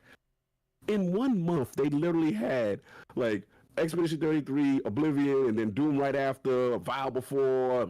Like it's crazy right now what they're doing. It's insane. So and then they've got more as well. They've got Wu Chang coming over as well. Yes. All of others as well. That's crazy. Yeah, crazy stuff, man. So yeah, it's just a matter of what's ready is how I look at it, and we'll see what's going on. But to your point, I will say it is from the Xbox hardcore, it's a little muted because of what we're used to. You know what I'm saying? And that exclusive kind of energy coming in. But for their overall, they're gonna have more eyes than they've ever had before because of the strategy. I think you're absolutely spot on there. I think a lot more people, despite the console war, which is a tiny niche, there'll be a lot more buzz about it, and Xbox is going to really just start to really dig its heels into this gaming industry more than it ever has before. And you're going to see that we may not like the PlayStation logos in there, but you're going to see, like, similar to when Indiana Jones was announced and you saw some of those clips and like, oh, it's not coming on my PlayStation. Or remember that I remember saying I wouldn't buy it because it's first. They made a mistake. And see, did you see the Circana numbers on Indiana Jones? Okay, yeah, so exactly. Again, that's what Xbox has called everybody's bluff. Yeah, everyone that said, "Yo, I will not buy," as soon as it comes to your platform of choice, you magically find a way to pre-order this and dominate your store. I just find it very interesting. Yeah, absolutely. Bro, you can't have your cake and eat it. You can't say sales matter over everything else, and then when the sales come in, you're just making excuses. You say the sales is the biggest metric. You ignore Metacritic, and then what happens? The game dominates your own store consistently. Last April, the same thing happened. Xbox had the most performing games, and PlayStation goes, oh yeah, but it's quiet on PlayStation. Like, exactly, bruv. We're in year 4. It's been quiet for time. Where's that release cadence? You can't match the publisher level that Xbox has become now, even if it's third party. You can't do that. That myth. So the PlayStation guys are celebrating console sales because the brand is really powerful, but the output isn't there yet. And Xbox is first party. Yeah, for first party. They're not doing what for the noise that the first party, the PlayStation guys make about PlayStation. The output isn't there. Not to that level. Right. It's just not. It's not your voice is not matching your bark, bro. There's this discrepancy. But see, the thing is, again, guys, I gotta pull you in. We are too concerned with the echo chamber that's social media. That's not real life. Yeah. Real life shows that third party, and obviously we talk about the box. That's what's dominating that on that platform. So it's just like, I get it. I fall victim to it too. I'll be like, yo, but this is wild to me. But consistently, we start to see that. So yeah, it's just. Those are the facts. And at the end of the day, look, they're doing well. I'm not going to sit there and say, like, yo, from a console hardware sales perspective, they're doing well. But to your point, from a first-party perspective, from an output, from a live service initiatives that we all have to cancel and now put studios behind, and they have to now kind of retool. Yeah, it is from a first-party standpoint. There are some concerns there for sure. I think it's funny that you say that, and you're spot on that we are in this unprecedented times because we're not used to this. It's a lot of change. We're old people. We're not used to it. And it's true. We're not used to it. But I think what will happen is when this thing settles down, it'd be good to see and revisit the conversation when things have settled down. But the reality is that we are entering a more platform agnostic arena. It might be the case, like with your monthly active users and like with Xbox leading the way and looking at these sales, and Sony's looking at them, and Nintendo's starting to look at them. There's going to be a lot more cross-pollination. We've already seen PlayStation games coming to Nintendo. Like, what's happening there? So, PlayStation Publishing LLC with the Horizon. Yeah. So you think PlayStation's going to be like, all right, but is there any skin off PlayStation's back if, say, something like Helldivers came out on Xbox after God knows how many years or months? No, I don't. And I spoke to Colin about that. He anticipates other little things that may happen from the PlayStation Publishing LLC. We all looked at that and say that's not a one-off. To me, it just reminds me of like when Xbox first said, "Hey, it's just going to be these 4 games. We're going to see. We're going to take the learnings or whatever." Yeah, bro, you're flirting. Once your girl's in the club. Yeah. She's in the club, like she's flirting. Like there's no, you know what I'm saying? Like, oh yeah, she's loyal to me. Like, nah, she's looking. You know what I'm saying? It is what it is, bro. We gotta accept it. It's just that because PlayStation is so dominant in the market right now, they don't have to. The urgency to facilitate it as quickly is not the same as Microsoft. I will give them that. But make no mistake, you already saw it. Hiroki Tutorial. I listen to everything that man said. He is not playing no games over there. He is exactly. They're trying to maximize revenue, and they are trying to. Again, the monthly active user, the PC synergy a bit more. Like, they're making a lot of changes over there. So yeah, I would not be surprised. You know, it may be like a 1 foot in kind of thing, but they are definitely transitioning to pivot to make sure that they are not lost in the sauce completely.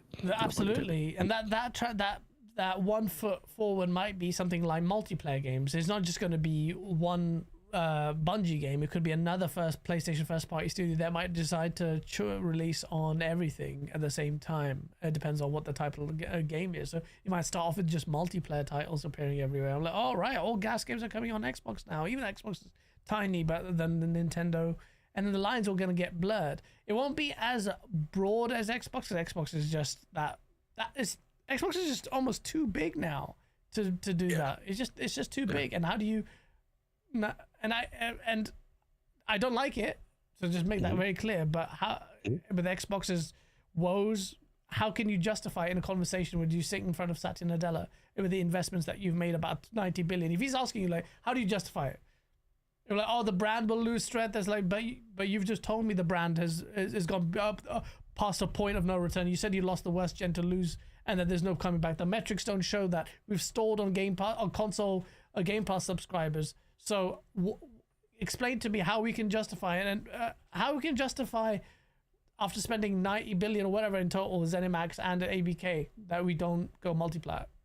And now look at the numbers, man. There's no not even a remote chance that Xbox can go back on it. So it is what it is.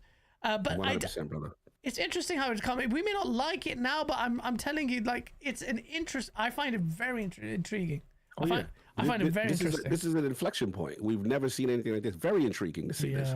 Yeah, no, honestly, we've never seen anything like that. And I don't know what the space is going to be, but I bemoan the lack of competition, direct competition. I think that's a problem. What's going on? But I think ultimately in future we will start viewing this as an archaic thing, that it was a watershed moment, but I remember that time when we were worried about these things. Bro, me and you in the same pocket, guys. That's how I look at it. And, to me, this reminds me of, remember when Xbox first made the announcement to put games on PC? Yeah. Bro, that broke. Then, and shout out to Kiss Moon, couple people. They're like, bro, this ain't an equal relationship. I'm seeing things over there, and they don't pay. And bro, now granted, this is Multiplanet is that on steroids. Yeah. But now that we look back at it years later, now we don't even. It's not even a thought. Yeah. Say like, oh, that's them over there. Alex is over there. We're over here. Like, who cares? Like it got to that point, and it's just now. I think you nailed it. Maybe we're still. You know when it's gonna hit? I ain't gonna front though. There's one. Halo. Halo will hurt the soul. Halo will hurt. No. Yeah, because Gears, Forza, you're like, oh, wow. Yeah. Gears, you're like, oh, wow. Halo hit, and you see that, and you see that on a PlayStation console, it's going to hurt. I'm bracing my brothers now. It's going to hurt. I'm going to load it up on PS5 Pro just to see, though. That is going to be... For research purposes. I'm going to load it up to see the fidelity. How hard did Halo Studios work on this port? Remember, because before they did Sea of Thieves in the dark, remember they did it in the dark corners and nobody, they had no windows. I know they cooking right now, but I'm telling you, and then you know what's the greasy part about it, guys? You know they could give them the whole Master Chief collection, but they won't. Yeah, no. They'll just make more money, bruv. They gonna milk part one. Bro, that is when it's gonna be real. And to the overall point of what you said, until we get past that final tentpole, then you go, wow, this is a new day. Because the casual will know. The casual will be like, wait a minute, isn't that game? Bro, Halo. They're gonna be like, Halo? Halo's on PlayStation? Bro, it's gonna be mainstream news. It's gonna be a mainstream news.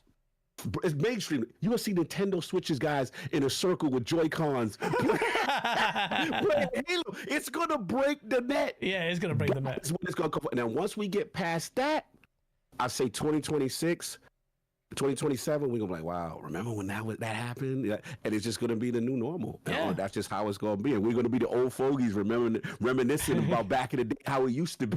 When we explaining to our kids how console wars is serious business, they're looking at us like, all right, my dad's a bit special, wasn't he? You're like, what's you guys arguing about this? Facts. But it was, you know what? At least we can say we were lucky to be in part of that generation. And no matter what people say, console wars was like the nucleus that held it, and even like it brought traffic to all the websites. We ate, bro. Come on, man. We did, man. Come on. We did, man. How many months we put ABK deal in the title? Oh my god, bro. We had. Bro, I remember that show. That was the biggest ILP ever. You, Colin, everybody was on that show. Yeah. We were like, yo, what is happening? And at the time, we were like, yeah.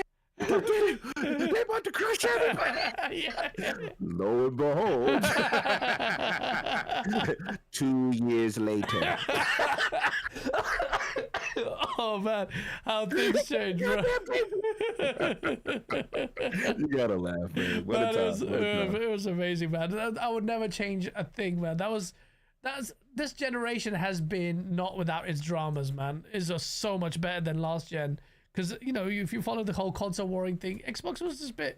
After Xbox One, it was just like, you know, the controversy bit. Xbox One X kind of brought it up. And then it was like this final crescendo, like, ooh, Series X, they're going for the power. They've learned their lessons with the One X. And then ZeniMax happened, and that was a big shock. And then ABK Bungie happened. It's been such an incredible, fun gen. And, you know, I'm sure there's some acquisitions in the works, but the whole landscape has changed. And for the longest time, so many industry pundits have been talking about platform agnostic future that's coming in. And you've got Sean Layden saying that this whole thing is, these consoles are indistinguishable, really. It's not that thing. Xbox buying out in terms of the kind of hardware, not completely, is almost like it's going to be this way. But just the way it happened, the quick succession of it, it's going to be fun. It makes for interesting conversation, man. It's just such a... It's just this is why the gaming space is this going to be the defining part of this generation, and in the future I wonder how the conversation is going to be on gaming, and it's going to be like, are we going to see these like platforms? Are we going to be arguing about our future generation is going to be talking about, you know, Xbox versus Nintendo versus PlayStation?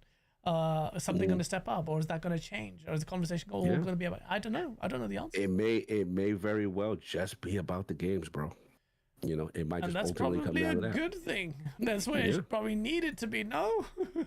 I mean, I don't think the executives are mad. I don't think the developers are mad. No. The only one that was mad is us, because we know what we used to for over, 20, 30 plus years. Absolutely. So I get it. Absolutely, yeah. But, well, it is what it is, man. But it's going to be, we're right there witnessing it, and this Xbox Showcase event is going to be the big one. It's the final death knell in the idea that Xbox is people need to realize Xbox will not stall out their releases. Maybe tactically for the next gen, maybe if, like, they might do it here and there, but going forward, they'll want to have it day and date. Like you said, the diminished marketing that comes in as a result of, you know, staggering game releases. We saw that happening as well. Although it still, despite all of that, Indiana Jones did really well. Forza Horizon did really well. But they just Sea of Thieves did well, bro. After 6 years, shocked by that. I was surprised by that. I didn't expect 6-year-old game. And again, I listen to social media. They be like, "The Kraken is who wants this game?" There's no Kraken. There's nobody, man. As soon as it came on another platform, boom! Number one. It's crazy. Crazy. That's mad, man. It's funny though. A lot of there's a lot of. Also, receipts on the other way going forward with Xbox guys don't buy their games, right? What happened with Hi-Fi Rush? Because you said, if it was on PlayStation, we would have supported it. I don't think it even broke 200K sales or something on PlayStation. Yeah, that was surprising. Yeah, no, that's a good call out. Good call. I was surprised by that one. Yeah, I mean, we have the data now. We have the data. The data just lie. You've already nailed it. Yeah, there was certain things, again, about the buying of the games, about the importance of this. I think look, I'm guilty of it too. overinflated, how much the value of the exclusives are. And then they've got the data to say, look, bro, nobody bought it. You know what I'm saying? You guys wanted it. We gave it. You know what I realized too, as you get older, like what the hardcore gamer like, and like something that also is sometimes critically reviewed well, is not always the sellers, not always. It be the stuff we don't care about a lot of times. These Minecrafts and these Age of, like these. Not to say weird games, but like games that the hardcore Roblox and Minecraft. I've never like touched Minecraft. I don't know what that's about. I played Roblox with a friend. I'm like, what the hell is this shit? I don't get it. I've never even fired up Roblox ever. I never fired none of this stuff up. And it's like these are the things that are carrying the water of the platform. Yeah. So to me, the way I look at it, if that facilitates a Hellblade, if that facilitates a South America, that facilitates these other games or allows them to have this great portfolio, then so be it. You know what I'm saying? I'm at the acceptance phase because, like, at the end of the day, I want the games to be around. I want the studios to exist because we have to be in this climate where studios get shut down, games cost so much, and you got one failure, you're out of here. Yeah, like, come on. That's the problem. That's the sad bit about it. But I also say that we're actually going to see a resurgence in the AA space. This is where the balances the books.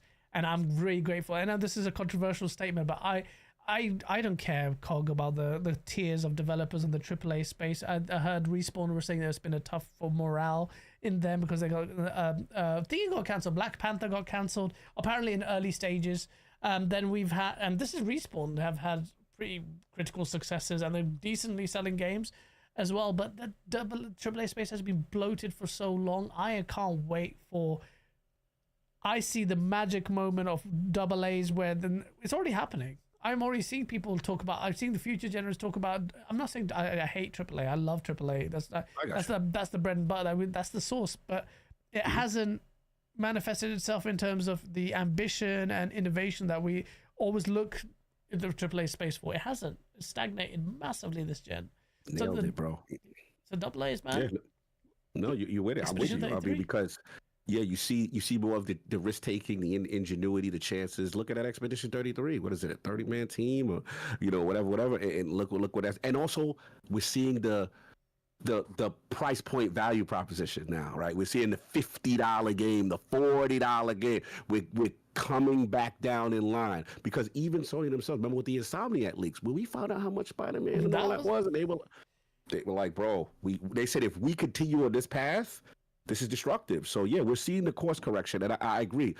I love AAA just as much as you, but what happens is companies don't, when they invest that much, they don't want to take any risk. They want to copycat league. They want to do what's safe. Let's have another battle royal. Let's have a live service.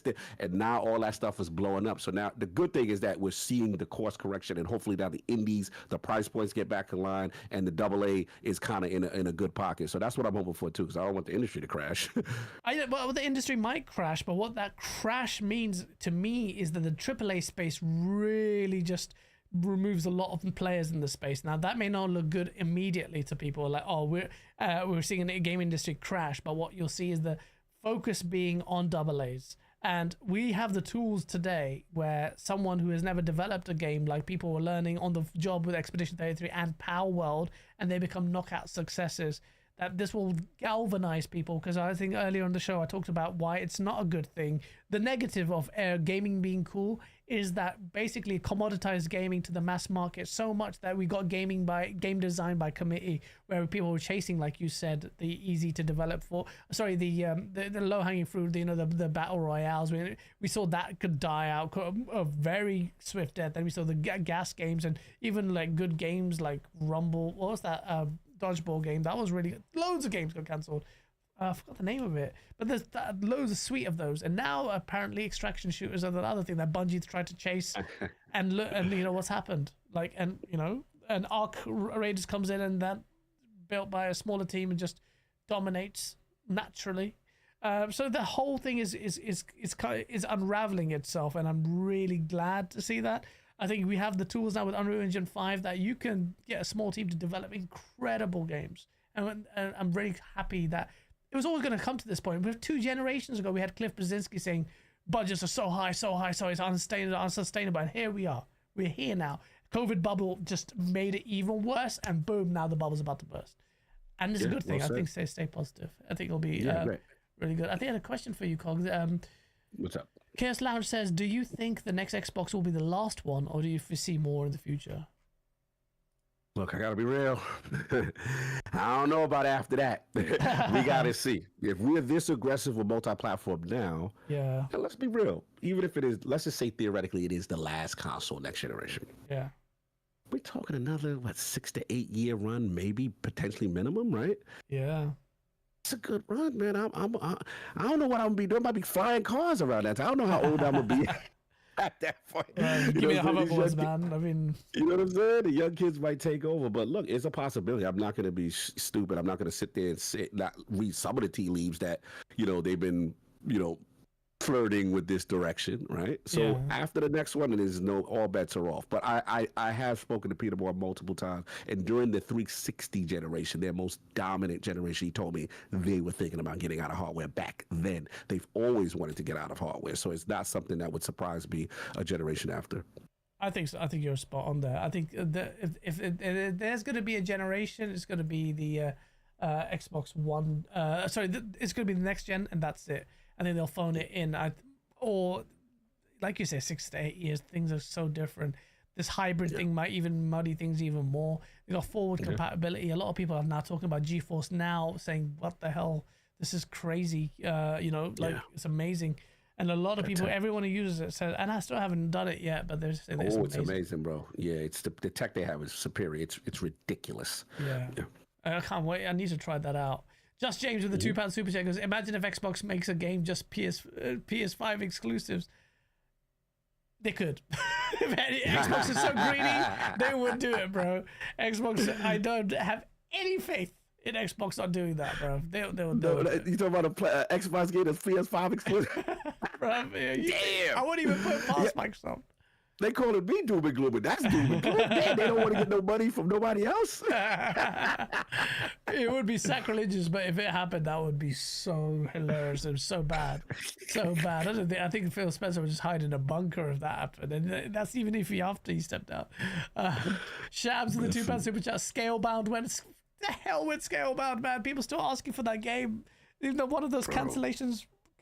I don't know. Amir won't let it go. He's still talking.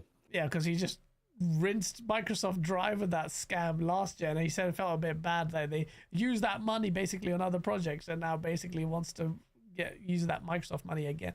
Scalebound is not even that relevant. Would it even do that well today? Like, what do you want from there? What was good about it? It has some cool powers and stuff. The co-op stuff looks stupid and just very generic. Come on, man. But people still actually seriously ask for that. Yeah, they do. Yeah. Alien film had 4 games a year. We're still talking about the 4 games a year, bro.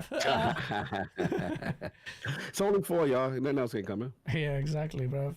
Before we, sorry, I have to wrap. Just a couple of things. Let me just. I'll see if I. Very quick fire topics. Cyberpunk 2 has been greenlit. That's the name of the new Cyberpunk game. It's Cyberpunk 2. That's it. Not 3077 or anything. It's Cyberpunk 2. That's going to be running on UE5, which is going to be interesting. I move away from Red Engine, which I've really enjoyed with the modding side of things, but it is what it is. And that's in pre-production now or coming. So looking forward to that. Don't know what else we can say about that. Marvel cancelled its Black Panther game. We talked about that earlier, and that's a bit of a shame. But you know what? They didn't cancel, which I'm glad. And I'm not even a big Marvel fan, don't tell King that. Although he's heard that from me, the sacrilegious statement from me about that. So Xbox, what's it called? What's that? Captain, it's such a long name. Captain, was it Black Panther versus Captain America? It's got 1943 something. The Andy Hennig joint. Yeah. I know you're talking about. Yeah. That's still up. That's still going. Yeah, that looks so mad. That looks mad. Yeah, I like. You're talking about UE5. Yeah. Yes. UE5 is making moves again. Apparently, Valorant devs are now moving Valorant to UE5, which is interesting. Okay. Although I didn't realize it was already built on UE4, so that's good. That's already showing how malleable it is. So you've got Halo, you've got Witcher, the new Witcher, you've got Cyberpunk on UE5, and now you've got everything's on UE5. So there's goods and pros and cons to that. And I saw this thing. Apparently, the Order 1886 had sequels. Yes, I did see that. And they got cancelled because, bro, anyone tries to hype up Order 86, it makes me so unrationally angry. Did you like 86? You know what it is? I look at those, I call it like that's the prototypical launch title. Yeah, right? exactly. You know what I'm saying? Those are the games where you like, yo, I got new tech. I want to show this thing like off. Hellblade 2, yeah. Showcase the power. It may be on rails, but it's a looker. We're going to generate interest. That's how I look at it. I mean, but some people really go hard for it. You know, I guess to me, I look at it like as a lesser Rise Son of Rome in a way. You know what I'm saying? Yeah, like, yeah.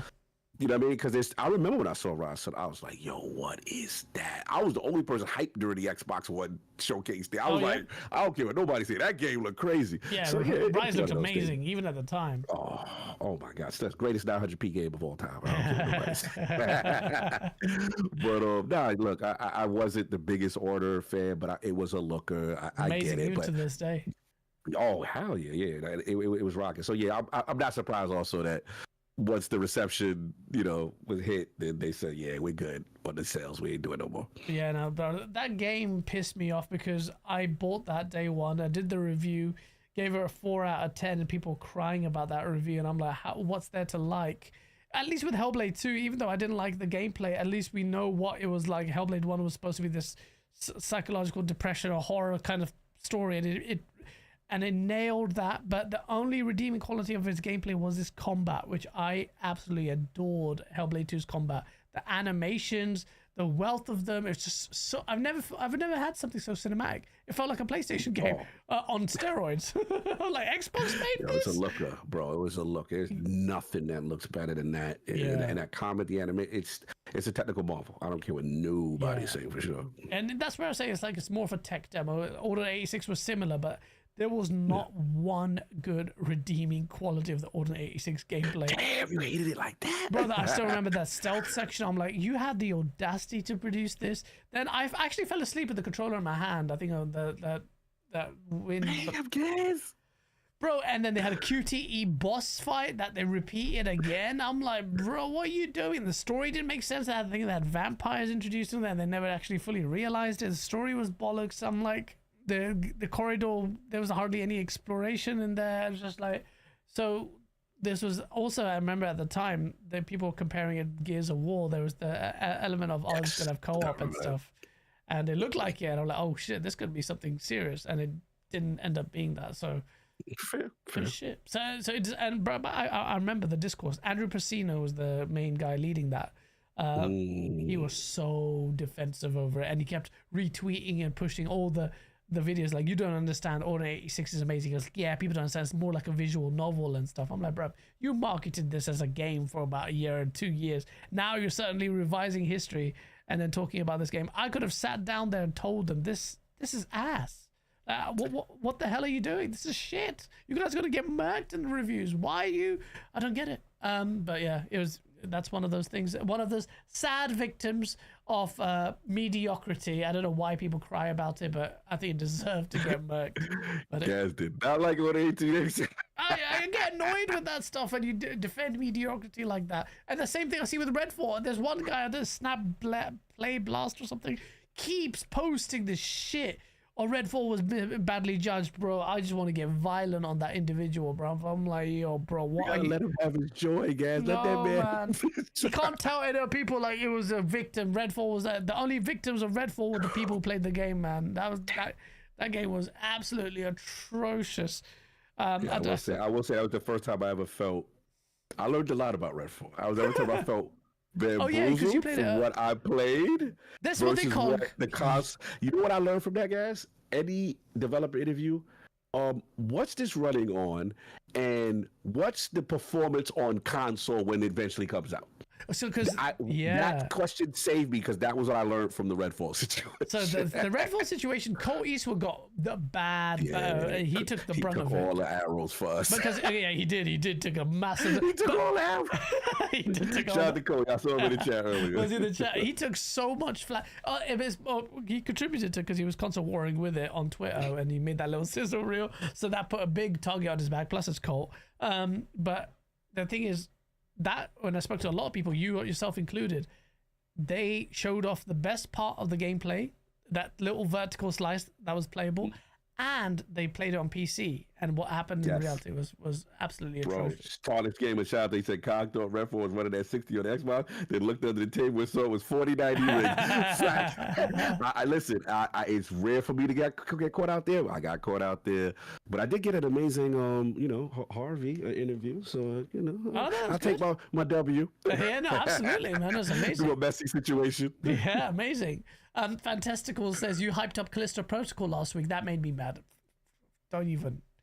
You want to beef? You want to beef? Callisto Protocol is one of those games where not critically met, and a lot of people but I loved it. Even ACG was on my case. It's like, what do you mean this game was good? I'm like, this game was amazing, especially after some edibles. But yeah, definitely check out. I respect it. Yeah, definitely check out. If you haven't, don't listen to people treat it like the game it was. Redfall wasn't it, but Concord was worse. I think Concord wasn't as bad as Redfall. It was just dry. I played the gameplay. It wasn't badly run. Didn't have textures loading badly. It was a simple game, but it was just so soulless. Technical issues. Yeah, it was a competent game as opposed to Redfall was like barely functional. Yeah. No, Redfall was actually atrocious, way worse than Concord. But Concord represents one of many failures of PlayStation and their inability to understand real quality when it comes to delivering multiplayer. And we have to give Concord the worst failure in the history of gaming. Yeah, like one of the worst. They get pulled off the store. Like that's literally the worst. I know Redfall technically was a worse game, but you still play it today. The zeitgeist, like. Bro, like that I've never seen that with Concord. Now that really put the eyes on. We looked at PlayStation different. Like, what are they doing? They thought that was going to be their Star Wars. Like, that's crazy. Yeah, and then obviously had greenlit. What's the homie now? Herman. You know what I'm saying? That kind of thing. Yeah, that was bad. I remember that. I don't know how. Again, you could put me in that room in within 30 minutes. I would have told you like, what the hell are you doing, man? This is not gonna. What? Yeah, point to the one thing that you think is going to capture the zeitgeist. There definitely isn't the character design. So tell me what it is about this game that has some unique ability that was going to really people gravitate towards. And it was, you're right. It's one of the biggest failures in gaming ever. Not only did it fail in its own accord, it actually sent a shockwave within Sony to then look into their portfolio and then start canceling in mass. Was it Factions, Fair Games? What was the other joint? There's so many. It's like 12, 13 games, bro. There was the Firewalk one. The Firewalk was Concord? I mean, that was Concord, right? Firewalk. Okay, Concord. Gotcha. Yeah. And then what else was there? There was the thing you were working on, a God of War live service game. When they was gonna put those guys on the I can't believe that. Blue Point, yeah. Oh my god, yeah, bro. Super course correction. Crazy generation. Crazy generation. And the thing, that's what a lot of people's like, to see PlayStation be so dominant on console sales and stuff like that, but at the same time, when you look at the state of the first party and the output, we're not used to that. Like, what is going on? It's not the PlayStation that we know. They're accustomed. So yeah, I agree with you there. Yeah, absolutely. I think it just completely destroyed the impression that PlayStation's quality bar was so high. And I've always said for ages, do multiplayer. Let's see if you can do multiplayer. And I still vouch for them to do multiplayer. And they can't do it. They failed completely. It's absolutely atrocious. Or Bungie, as may have been lemon. But Bungie, he's like, Cog, I felt we bought a lemon. He's like, what have they done? Like, it's just Colin Moriarty was saying that they should have never acquired that have to give him that. Yeah, it's absolutely atrocious. It did feel. If we look back at it did feel. Look, these deals get done ahead of time before they're announced, but we have to admit it did feel a little reactionary to ABK. Yeah. Once they lost, they realized, oh wow, we're losing ABK. And then Bungie with their burn rate. Who got to thank Phil for that, for not doing it. And we know how much Phil loves Bungie, bro. Phil used to play Destiny every day. Yeah. And remember, they had the Game Pass bag. Come to find out now, got the scandals. They stealing artwork. It's all that. And if Marathon doesn't go well, they could be out of here. Like, it is disastrous what's going on with Bungie right now, and I'm the biggest Bungie fanboy. To see this is heartbreaking. Yeah, I'm honestly, console warring aside, I still wanted to vouch for Marathon. I thought I liked their art style, and it was just like, all right, so you're basically finished. The Bungie that we love, that gave us Oni and they gave us Halo, is gone, bro. The magic is gone. It's really sad to see. So Yeah. PlayStation has proven itself completely incapable in this first party suite to deliver multiplayer. Maybe one day they will get, they can't ignore multiplayer, and I'm pretty sure if they revive a legacy IP, which I'm sure they will, Killzone or SOCOM, they'll do well. Hopefully they will. I think people stop chasing the low-hanging fruit, but it remains to be seen. I feel silly vouching for PlayStation in the multiplayer, but I still feel like there's enough talent there, utilized properly with the right plan, could deliver something. But Xbox is faring better on the single player side than multiplayer. Sony is with multiplayer. I will say that. So Good point. yeah. Well, this was a very such a good show, man. It just flew, and then Alex coming in just to cause wow. it was amazing, bro. It's been such a pleasure, man. It's worth the wait, man. It's hard to get times aligned, but I had such a great time, man. Honestly, man, you're one of the nicest guys. I meant everything I said about you, man. You're honestly such a positive force in this space, and the glue that will bring people together that may or may not squash their beef. I don't know. If I die, that's the only thing I want on my legs. That's the only thing on my tombstone, guys. I got you to at least talk to an individual or try to make peace. That's at the funeral. Just come to the funeral. You know what I'm saying? Y'all ain't got to talk to each other. But if y'all showed up, I'm going to die happy, man. You're Colin on one side, Gaz on the other side. Don't even say it like that. I'm just joking. But no, all jokes that I meant a lot, brother. Obviously, this was long overdue. It's a super dope show. You know, I love talking to you. There was no secret bands of the sauce. So we cleared all the rumors for the fanboys that we don't rock with each other no more and all this stuff. And, bro, now I got to get you back in the realm of ILP. It's been too long. Love your thoughts. Love your pride. You're still messy as hell, but you've controlled your messiness. I like the strides that we're making. Now you're a PC. You're a new gang member. You're a PC Master Race gang member now. Yes. You're throwing up the set over there. It's cool. I still accept you. But this was dope, man. Super fun show. Salute to the community. Salute to everybody that pulled up in the sauce. Salute to Alex with his messiness. Had a lot of fun, man. Long overdue. Glad we finally got it done. It's been too long, brother. Thank you so much, man. Honestly, it's been a pleasure. Honestly, we have to do it again. I can't wait to come back on ILP. I will maintain the Sunday no swearing rules and be. Yes, I appreciate you. Maintain the Lord's Day. Is the Lord's Day? It's a holy day, Sunday. Absolutely. I will not breach protocol. Do not worry about that. I still have the censor button here as well. That helps, so I can say all the time. I'll still avoid that. Honestly, thank you so much. And chat, thank you so much. Hope you enjoyed the show. I had a great time. Smash the like button, and we are gonna be out. Peace.